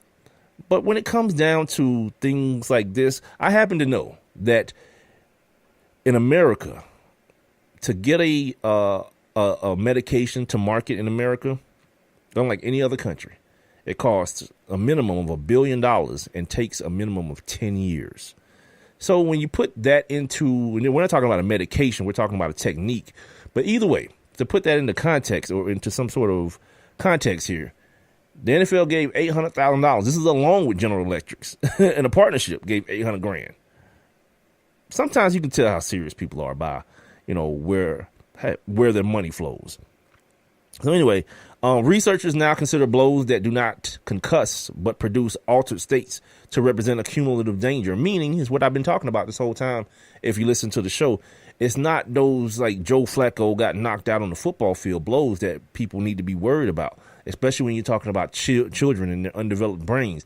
It's those constant bang, bang, those boom, boom, boom. Not really hits, but those, I don't know what you want to call them, just those that contact over and over and over, they build up. You know what I mean? They build up that calcium that's produced by the degenerative disease CTE, chronic traumatic encephalopathy. I just wish, I'm like the guy Chris Boylan that I talked about last week. It would be more beneficial if the NFL were more transparent in the way they educated people on this type of stuff, because the way they allow people to walk through life is believing that, this only applies to people who get like knocked out on the football field. So if that never happens to me, because by the way, in Joe Flacco's 10-year career, that is the only concussion that Joe Flacco has been diagnosed with. That one you saw on, what was that, Monday night last week? Speaking of Monday night, the Monday night football game's going on right now. The Chiefs taking on the Denver Broncos I think they're in Arrowhead right now, if I'm not mistaken. So yeah, that's going on. And as we move on here, sorry, I'm doing a couple different things at the same time right now. That's why you hear me kind of like slowing up and starting back up. Moving on to what happened last night in Major League Baseball. My God, 5 hours and what was it, 18 minutes? They started before the football game, before the Sunday night football game started. They started minutes before that, and they ended hours after it. Like at a certain point, because I have like a rhythm to my Sunday, right? All my shows that come on Sunday, a DVR, right?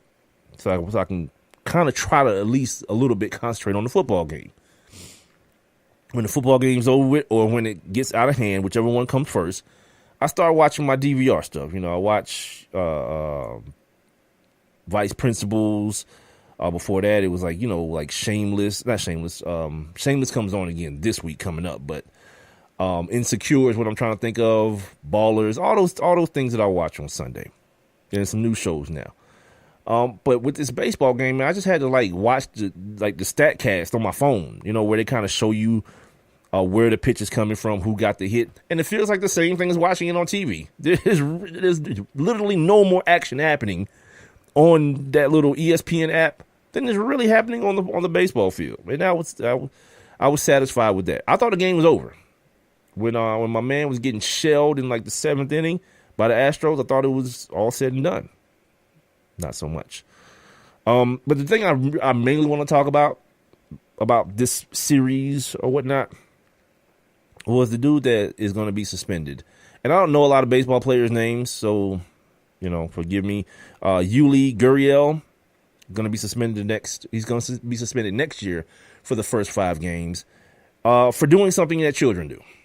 The guy, Yu Darvish, the pitcher, and I think he hit a home run off Yu Darvish, and when he got back to the dugout, he did his eyes, like he pulled back on his eyes, like to make like slanty eyes, and he called him a chino, what I think in Cuba, like chino, which I guess translates to Chinaman or whatever.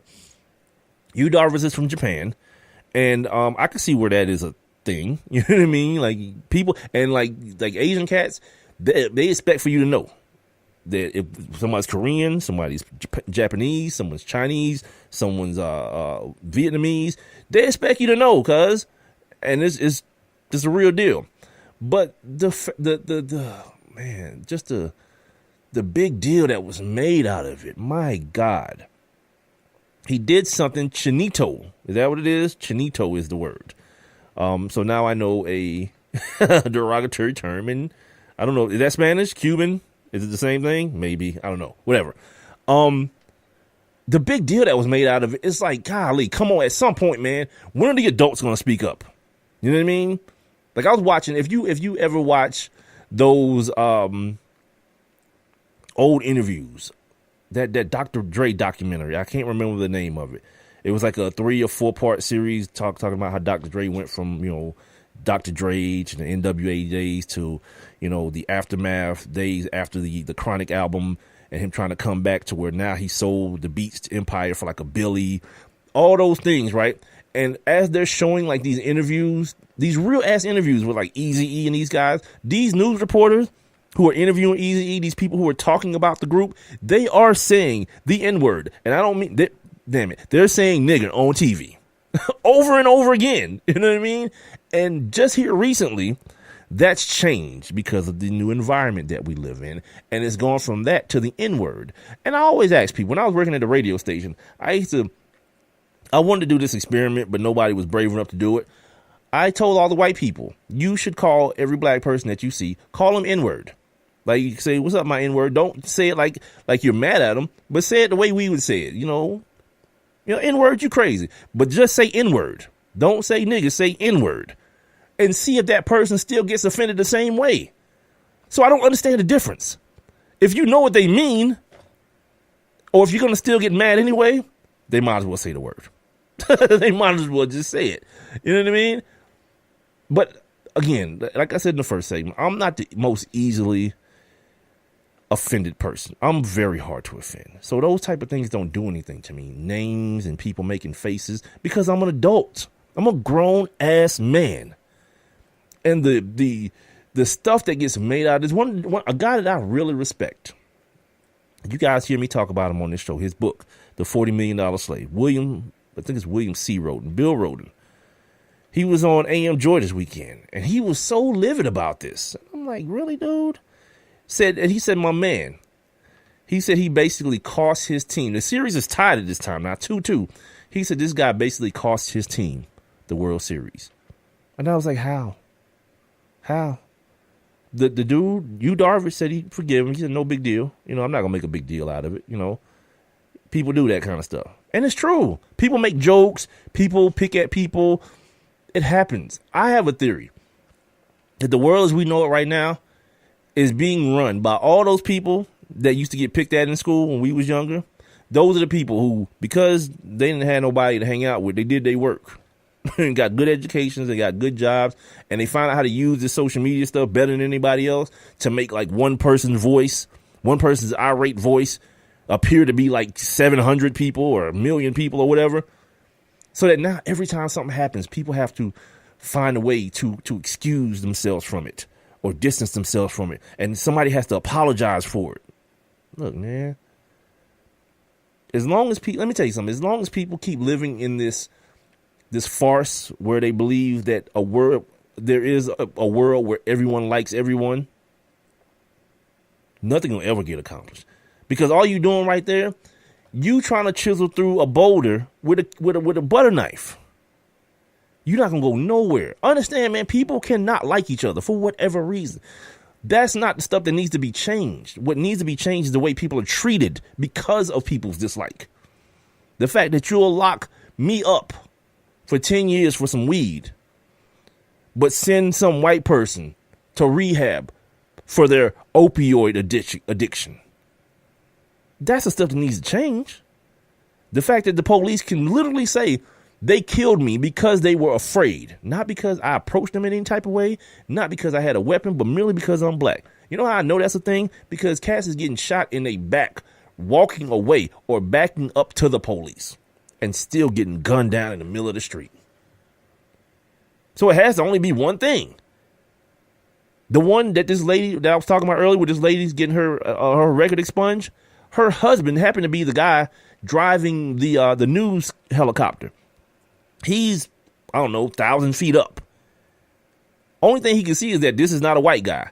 He says that guy looks like one of those bad guys. What? How?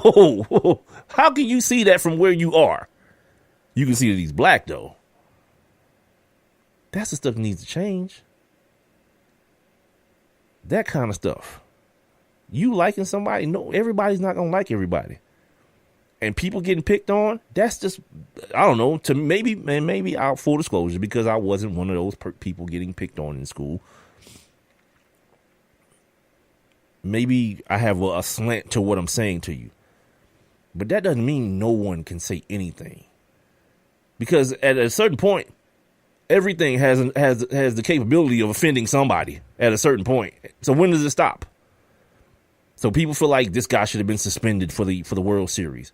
The commissioner, Rob McNair, he says here he felt it was unfair to punish Gurriel's 24 active teammates for his individual actions during the World Series. And everybody knows what that is. It's not about him. It's about this guy's a good player, and you don't want to put your fingerprints on either a win or a loss as it pertains to this World Series. You know, so he says, quote, Manfred, the commissioner, I, quote, use my best judgment. Whatever. Whatever. I don't care, dude. They're going to suspend this dude for 5 games. He's going to lose $300,000 in 5 games. Wow. That's tough. You know what I mean? Just for being a child. You know what I mean? Just for being childish. Because that's basically what it boils down to. He didn't go out there and swing on the dude. He didn't kick him in the balls. He didn't go out there and persecute him in any kind of way. He made a face at him. He made a face, not even at him, just made a face. Man, that's going to cost the dude $300,000. Not because it's worth that. Because no one can stand up against the PC police and say, all right, you know what? Calm down. No one was hurt. No one was harmed in this. But people feel like feelings are things, right? But what about my feelings? People hurt for other people's feelings. What about his feelings? You know what? He don't seem to be that worried about it. But apparently you are. Let's take the final break of this Monday episode of the One Mic with Big Mike show here on Spreaker. We'll come back, get into some other NBA stuff and some NCAA stuff, and then get the hell out of here and enjoy some football, and I think some basketball is going on tonight with the Golden State Warriors and the Clippers. So we'll do all that.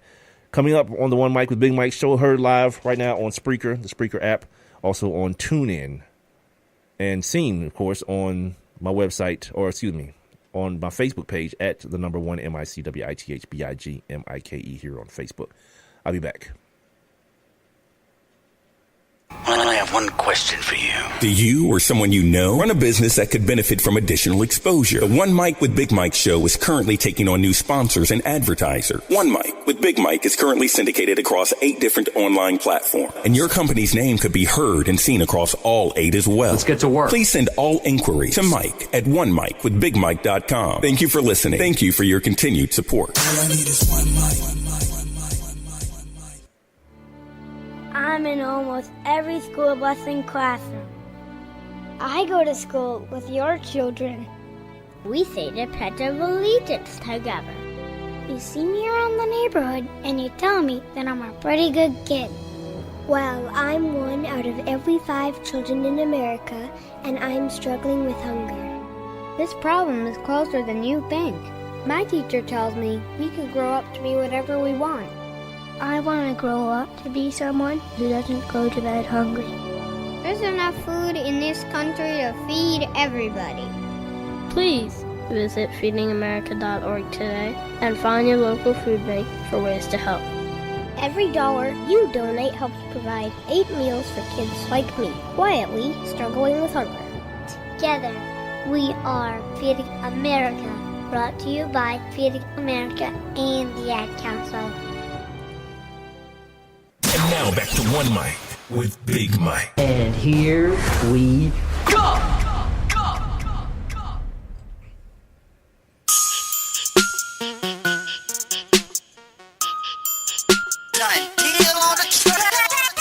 Yep, it's Monday.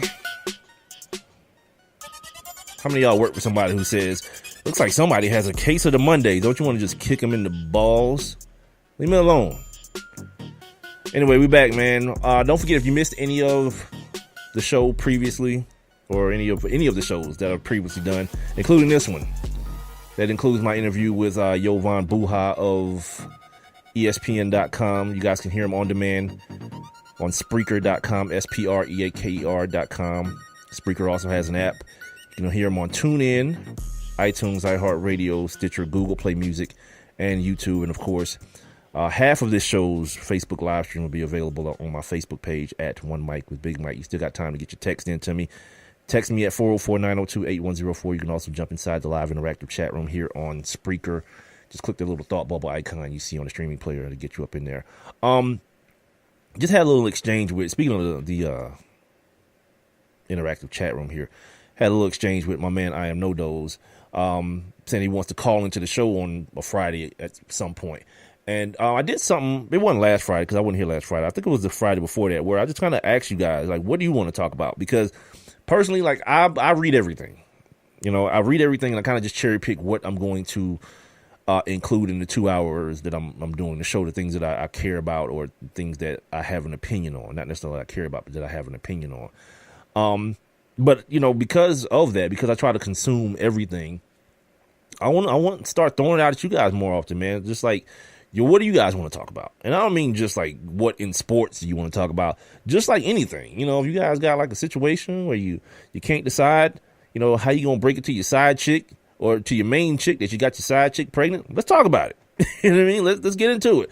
Whatever you want to do, man. I like stuff like that. And it's one of those things that is it's a detriment when you do a show like this one, where it's just me and my mic and there's no producer and there's no board operator and there's no one else but me to kind of bounce things off of. So, you know, I could ask questions, and, you know, like even with the chat room here, things are on a little bit of a delay. You know what I mean? So the things that you hear me saying now is not really now to you. I've already said them. I don't know why it works that way. It just does. Maybe because it's just the internet, the whole IP thing. But yeah, I want to do more of that, man. And like, I don't want to have to ask either. If you guys want to talk about something, just like, hey, Mike, you know, what you think about this? Or have you heard about this?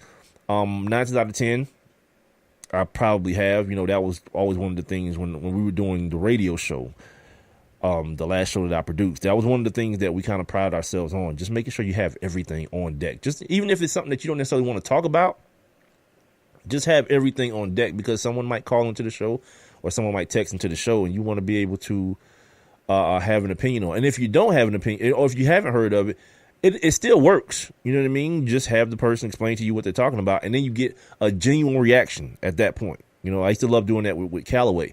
I would not talk to him. When me and Callaway was doing the show together, we could talk before the show, but we just wouldn't talk about anything that was going in the show. Like, he'd have the stuff that he saw, you know, during the day, and I have the stuff that I saw, and it would just turn the microphones and talk about it. And if he had something that he found interesting that maybe I didn't, so I didn't pay any attention to it, and he wanted to talk about it, yeah, bring it to me, because there's always going to be a difference in someone else who is interested in something that can get you interested into it. If they're interested in it and they show their interest in it well enough, you can get interested into it, and it can start making or cause you to inquire more about it. Like, oh yeah, man, tell me more about this. And then you have a reaction to it, and it sparks a conversation that you didn't think you would be having. So I say all that just to say, you know, for the people who listen to the show, even if you're listening to the show on demand, because I know that's where the bulk of the listenership comes from on demand. If you're one of those people, man, just freaking, you know, click the little thought bubble icon. I'll still get the message. Tell me what you want to talk about, man. And if it's something that, you know, I can sink my teeth into, you know, yeah. Wow. See, like this. Shout to golly, my eyes are so bad and these words are so. Calmelia Red Johnson. Apparently, the New England Patriots, per her, have traded Jimmy Garoppolo to the 49ers. She didn't say what they got for him, which kind of sucks, and I don't see it here on any of my stuff in front of me. But damn, you talk about going from sugar to ish. Damn, B. That dude went from a genuine contender, if what she's saying is true, and I don't have any reason to doubt her. This dude went from a genuine contender to the 40 freaking Niners. You got to be kidding me. By the way, the NFL trade deadline is tomorrow, so you may see another deal or two go down between now and then. But I don't see that here on MS. What is this called? MSN. Yeah, I don't see that, man. But because I'd be very interested to know what he got. And for all those people saying that, he should stick around, he shouldn't try out free agency. Yeah, you know what's not gonna happen? Robert Kraft loves Tom Brady, one. So he's not gonna pay two quarterbacks. Oh, there it is, my man. See, on top of things, for a 2018 second round pick. Man, get the hell out of here. So basically, see, this is why people don't like the Patriots. Stuff like this. Because if I'm not mistaken, they drafted Garoppolo in the second round, right? So they basically got back, and I was going to say got back the same value because of how bad the 49ers suck. They're going to have a top, 3 pick next year, right? If not the top pick. So, which means their 2018, which wouldn't, their 2018 pick next year is going to be the same. Their second round pick is going to be the same as the first round pick. It'll be like the 33rd or 34th pick in the draft. How? Who? You know what that is, by the way? That's Bill Belichick taking advantage of a rookie in John Lynch. There's no, when have you ever seen that deal? Someone get drafted in the second round, then they get traded because you're talking about a diminishing value. It's like you drive a car off the lot. As soon as you drive it off the lot, it's not worth what you pay for it immediately. Who have you ever seen in the NFL? Maybe you have seen this before. I haven't. I've seen Randy Moss get traded for a 7th rounder. And you know who did that deal? The Patriots. And then turned around and traded him to somebody else for something like a 6th or a 5th. They drafted Jimmy Garoppolo in the late second round. And I know it was late because we're talking about the Patriots. And now they're trading him to the 49ers for more than what they paid for him, essentially. Okay, here it is. Pro Football Talk. They got this dude on the they got a picture of him with this big ass smile on his face. This dude is not smiling, B, at all. The only good thing for him is this. At the end of the year, his contract will be up. He'll be a free agent. So he can either tax them for as much money as possible or find himself a better landing spot. Maybe Denver, for example. You know what I mean? Somewhere who's obviously in the last couple games, they still haven't scored any points in this game, have had their quarterback struggles with the kid out of Northwestern. So anyway, the 49ers have pulled off a trade with the Patriots, giving up a 2018 second round draft pick for quarterback Jimmy Garoppolo. This is per Adam Schefter of ESPN. The Patriots were expected to hold on to Garoppolo, having resisted calls about him in the past, but Garoppolo, 25, becomes a free agent at the end of the season. You know why they were holding on to him and they rejected offers? Because no one was foolish enough to say, we'll give you a second round pick to rent a guy basically for 8 more games on a badass team. You dig what I'm saying? They've got 8 more games with this guy. 8, 9, whatever. Half a season with this dude without any guarantees that he'll be back. And all freaking Bill Belichick is going to do is turn around and draft another damn quarterback with that same pick. Probably somebody that's going to be better than Jimmy Garoppolo. Because we all know how that Matt Castle thing turned out. And Dwayne, how did that happen? Yesterday, right? I'm looking at the games or whatever. Yep. And here are the Broncos giving up on Marcus Peters, scoop and score for a touchdown. Oh, Denver. That whole notion of we can do it without a quarterback. Yeah, it's the NFL still, douchebags. So Dwayne Brown, the tackle from the Texans, who held out. He just, oh my God. He just showed up for work last week and played every down too. Shout out to him. Played every damn down in that game against the Seahawks this past week. The Seahawks obviously liked what they saw. So now he is a Seahawk. And yesterday, what I was about to mention is that during the game, across the scroll, it was said that they were looking for a starting left tackle. and were willing to part with Jimmy Graham in order to get one. And I was like, no one wants Jimmy Graham. He's damaged goods too. Jimmy Graham hadn't been good in like 3 years. Since then, many a tight end has surpassed him as arguably the best tight end in the league. But apparently it's happened. I don't see it. I just refreshed and I don't see the Dwayne Brown deal yet. So I'll be very interested to see what they got for him. If Jimmy Graham was a part of that, and Jimmy Graham is now a Texan, which to me, okay, see, this is why this is my guy. Keeps me up to date. The Texans get cornerback Jeremy Lane, who's had his struggles, a 2018 5th round pick, and a 2019 2nd round pick. That's pretty much the going rate, man. You got to give up. No one's running to give away a good left tackle. So you got to package that thing properly. And as I just said, no one wants Jimmy Graham. And look, the Seahawks are probably like, take Jimmy Graham. No, please take Jimmy Graham. Nah, we good. We good out here, man. Our quarterback throws outside the numbers anyway, so he's all good. We don't need them problems around here. Cats dropping balls and everything. Even though he did catch the game winner yesterday, even a trash can gets a steak every now and then. But yeah, Jimmy Graham he's on the backside of things, often injured. He was supposed to change the fortune of that Seahawks team. They traded a good ass, Max Unger, center, guard. They traded a good ass offensive lineman for that dude and haven't gotten anything back from it. So yeah, NFL trade deadline. I totally forgot about that. I think I mentioned it when I was talking about the Bob McNair situation. But yeah, homie, people talk about they don't want to play for him. Trade us. Get out of here, man.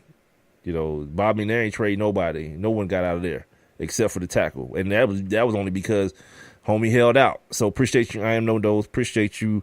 Oh God, this name. Black people in your names. Calmelia Johnson on Facebook. Appreciate y'all for keeping me up to date with this situation of what's going on in the NFL. Because I wouldn't have seen this till after the show, and then by freaking Monday or by Wednesday it would have been like stale as hell.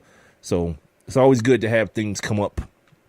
But again, this is what I was talking about earlier. It's like, if I was in the studio somewhere, I'd have a producer, I'd have somebody running the board or somebody who would tell me these things on the fly, and I wouldn't have to be sitting here, trying to look them up and find some people can, send them to me via whatever technology was available. Before I get out of here, dang, there's so much other stuff. NBA stuff I wanted to get into more, but I already did that with Jovan. But I want to talk about the NCAA real quick. What happened over this past weekend? The AP poll, new AP poll is out too, by the way.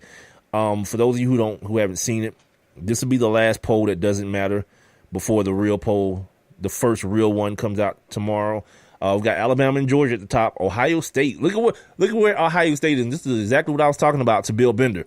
You lose early, and you lose early to a good team, and then you just kind of pick up steam at the end, and that's all people remember. Because Ohio State is sitting there at number 3. Look at Oklahoma, the team that beat Ohio State earlier. They're at number 8. And really, all that boils down to, for people who want to turn this into a controversy, all it turns into is the quality of your loss.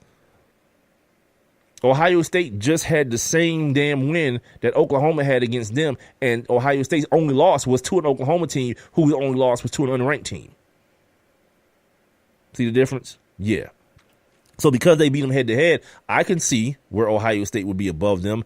At number 3, that's tough. But either way, there's 2 SEC teams at the top, 2 Big Ten teams at the top. Anybody want to guess what the best 2 conferences in the nation are? There they go.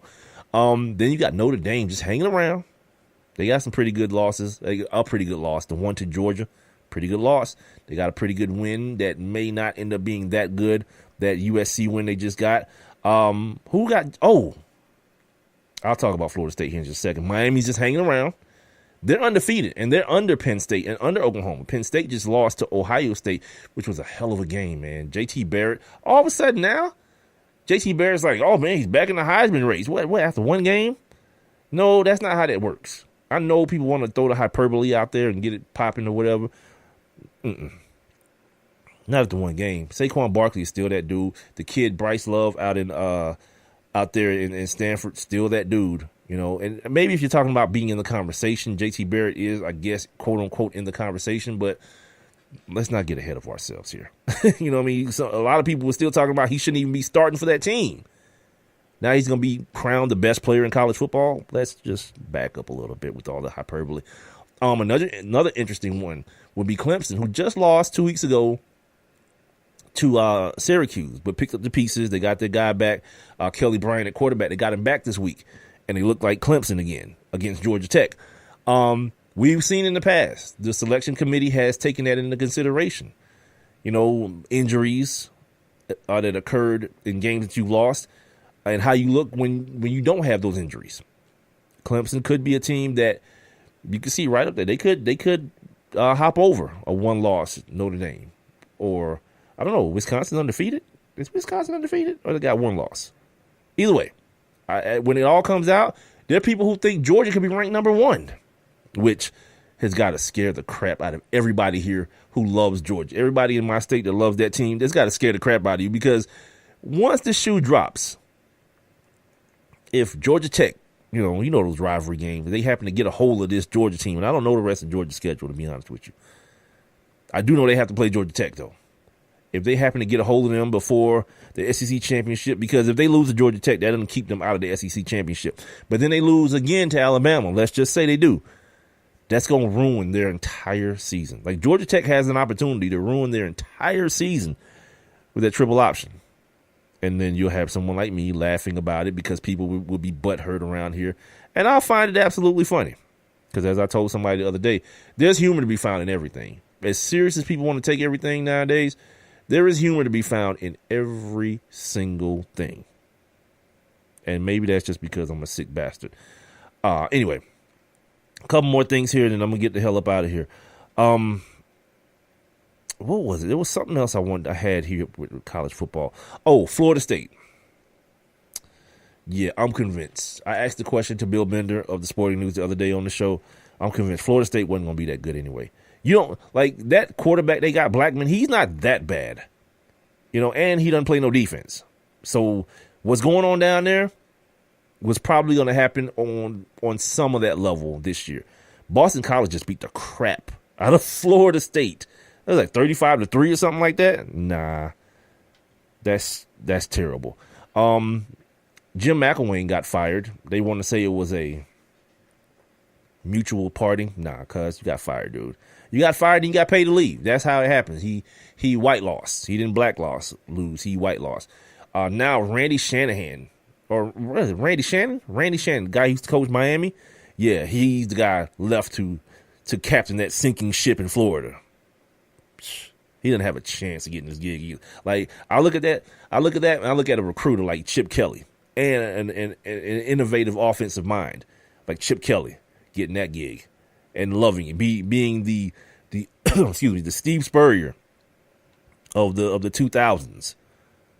For Florida again, and then really bringing back, quarterback play at the University of Florida, man. Like, these dudes were never like Danny Werfel, Chris Leak, Tim Tebow. We're not talking about NFL quarterbacks, just talking about dudes who could thrive in a certain system and get busy.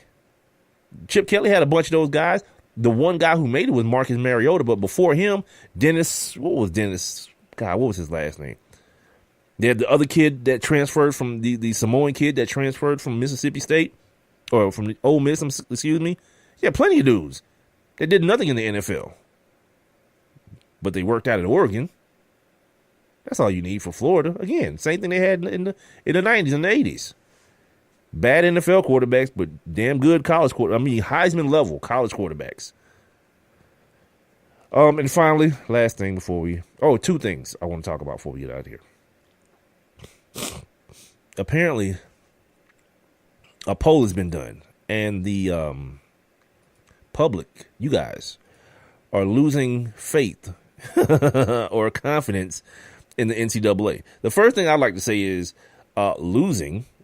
Yeah, that should have been gone already. Any type of faith you have in an organization that willfully makes billions of dollars on the backs of unpaid labor, there should have been no confidence in that. The poll shows that 70% of people said that big schools put money ahead of student athletes. So you're just realizing this. 69%, shout out to Grunk, considered those universities more of a problem than the solution. And 51% said that the NCAA is a part of the problem. All those things, I don't understand how that's earth-shattering. While true, I have to worry about the other, 21%, the other 31%, the other 49%, the people who think on the other side of these issues. What the hell is up with you guys? These have to be the people who work for the NCAA or for the schools. Mark Emmert and those guys, are saying stuff like public negativity after the uncovering of the FBI bribery scandal. They feel like that has an effect on the way people are viewing the NCAA. I hope not. I hope people were smarter than this before then. But I don't put anything past anyone, to be honest with you. I don't. He does say that he doesn't think anybody should take it lightly. Well, he needs to go talk to Coach K, because Coach K is on the record as saying, like, I don't think it's that big of a deal. People keep saying it's the tip of an iceberg. I don't think there's an iceberg. I think everything's fine. Yeah, you would like people to think that before they start investigating your ass, Mr. Nike man.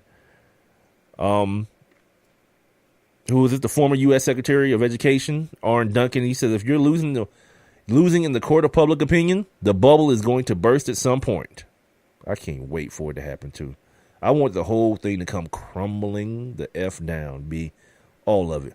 Because what they do is wrong. And then on top of what they do to the players, they make me a hypocrite because I watch it every Saturday, but not because I don't know what's going on. Like so many other people, like on Facebook this week, again, something else that made people laugh, but I was being dead serious. And people was like, after this stuff with Bob McNair, you guys still gonna watch the NFL? I was like, yeah, when y'all gonna stop watching college football then?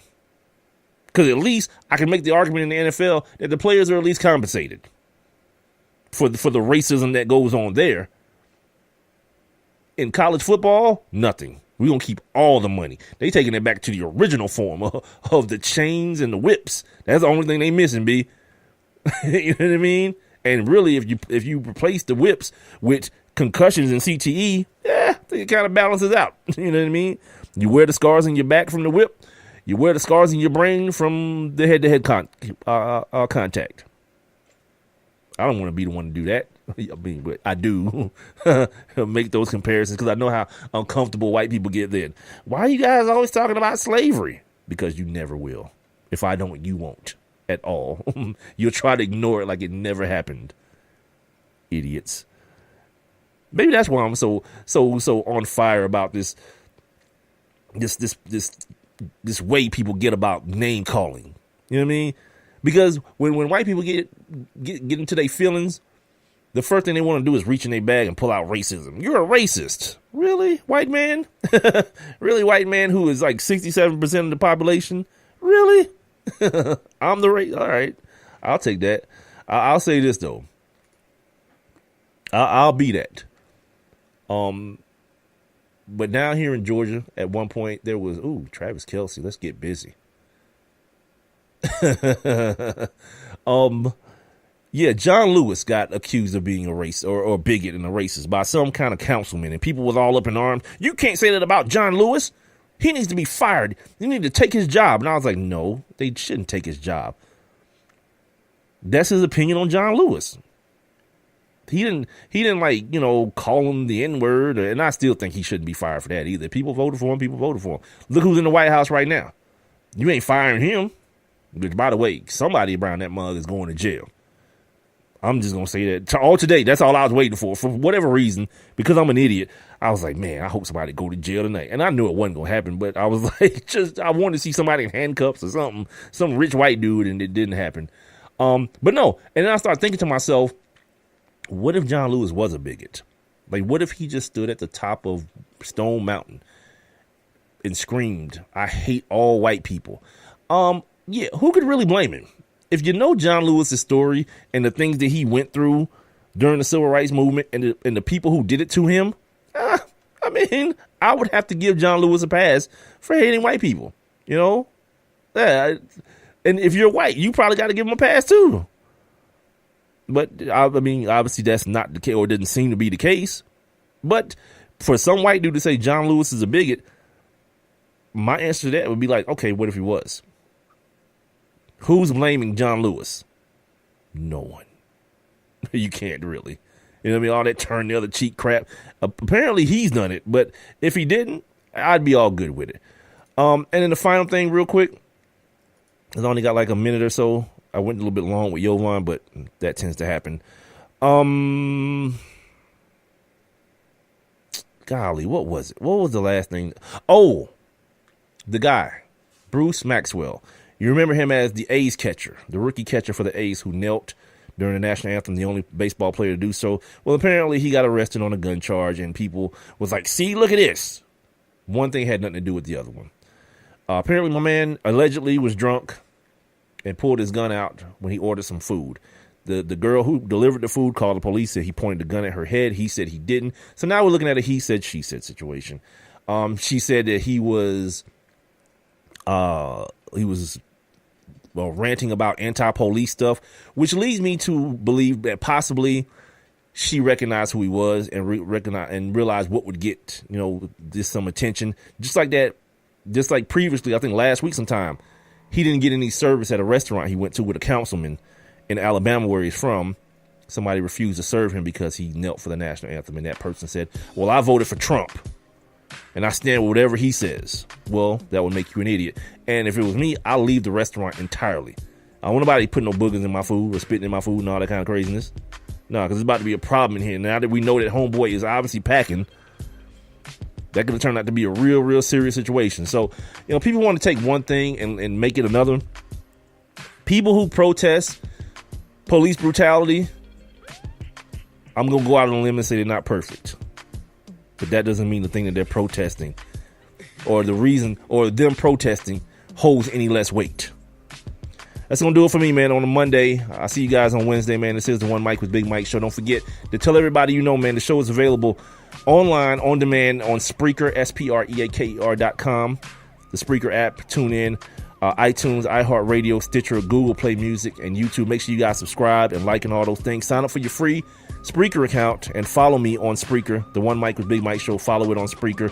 Also, make sure you like my Facebook page and follow me on Twitter and Instagram at the number one MICWITHBIGMIKE. Shout out to everybody who listened, and participated. My man, I Am No Dose. Appreciate you, everybody who checked in on the abbreviated Facebook live stream. Appreciate you guys as well. And I'll see you guys Wednesday. Don't forget, all you need is one mic.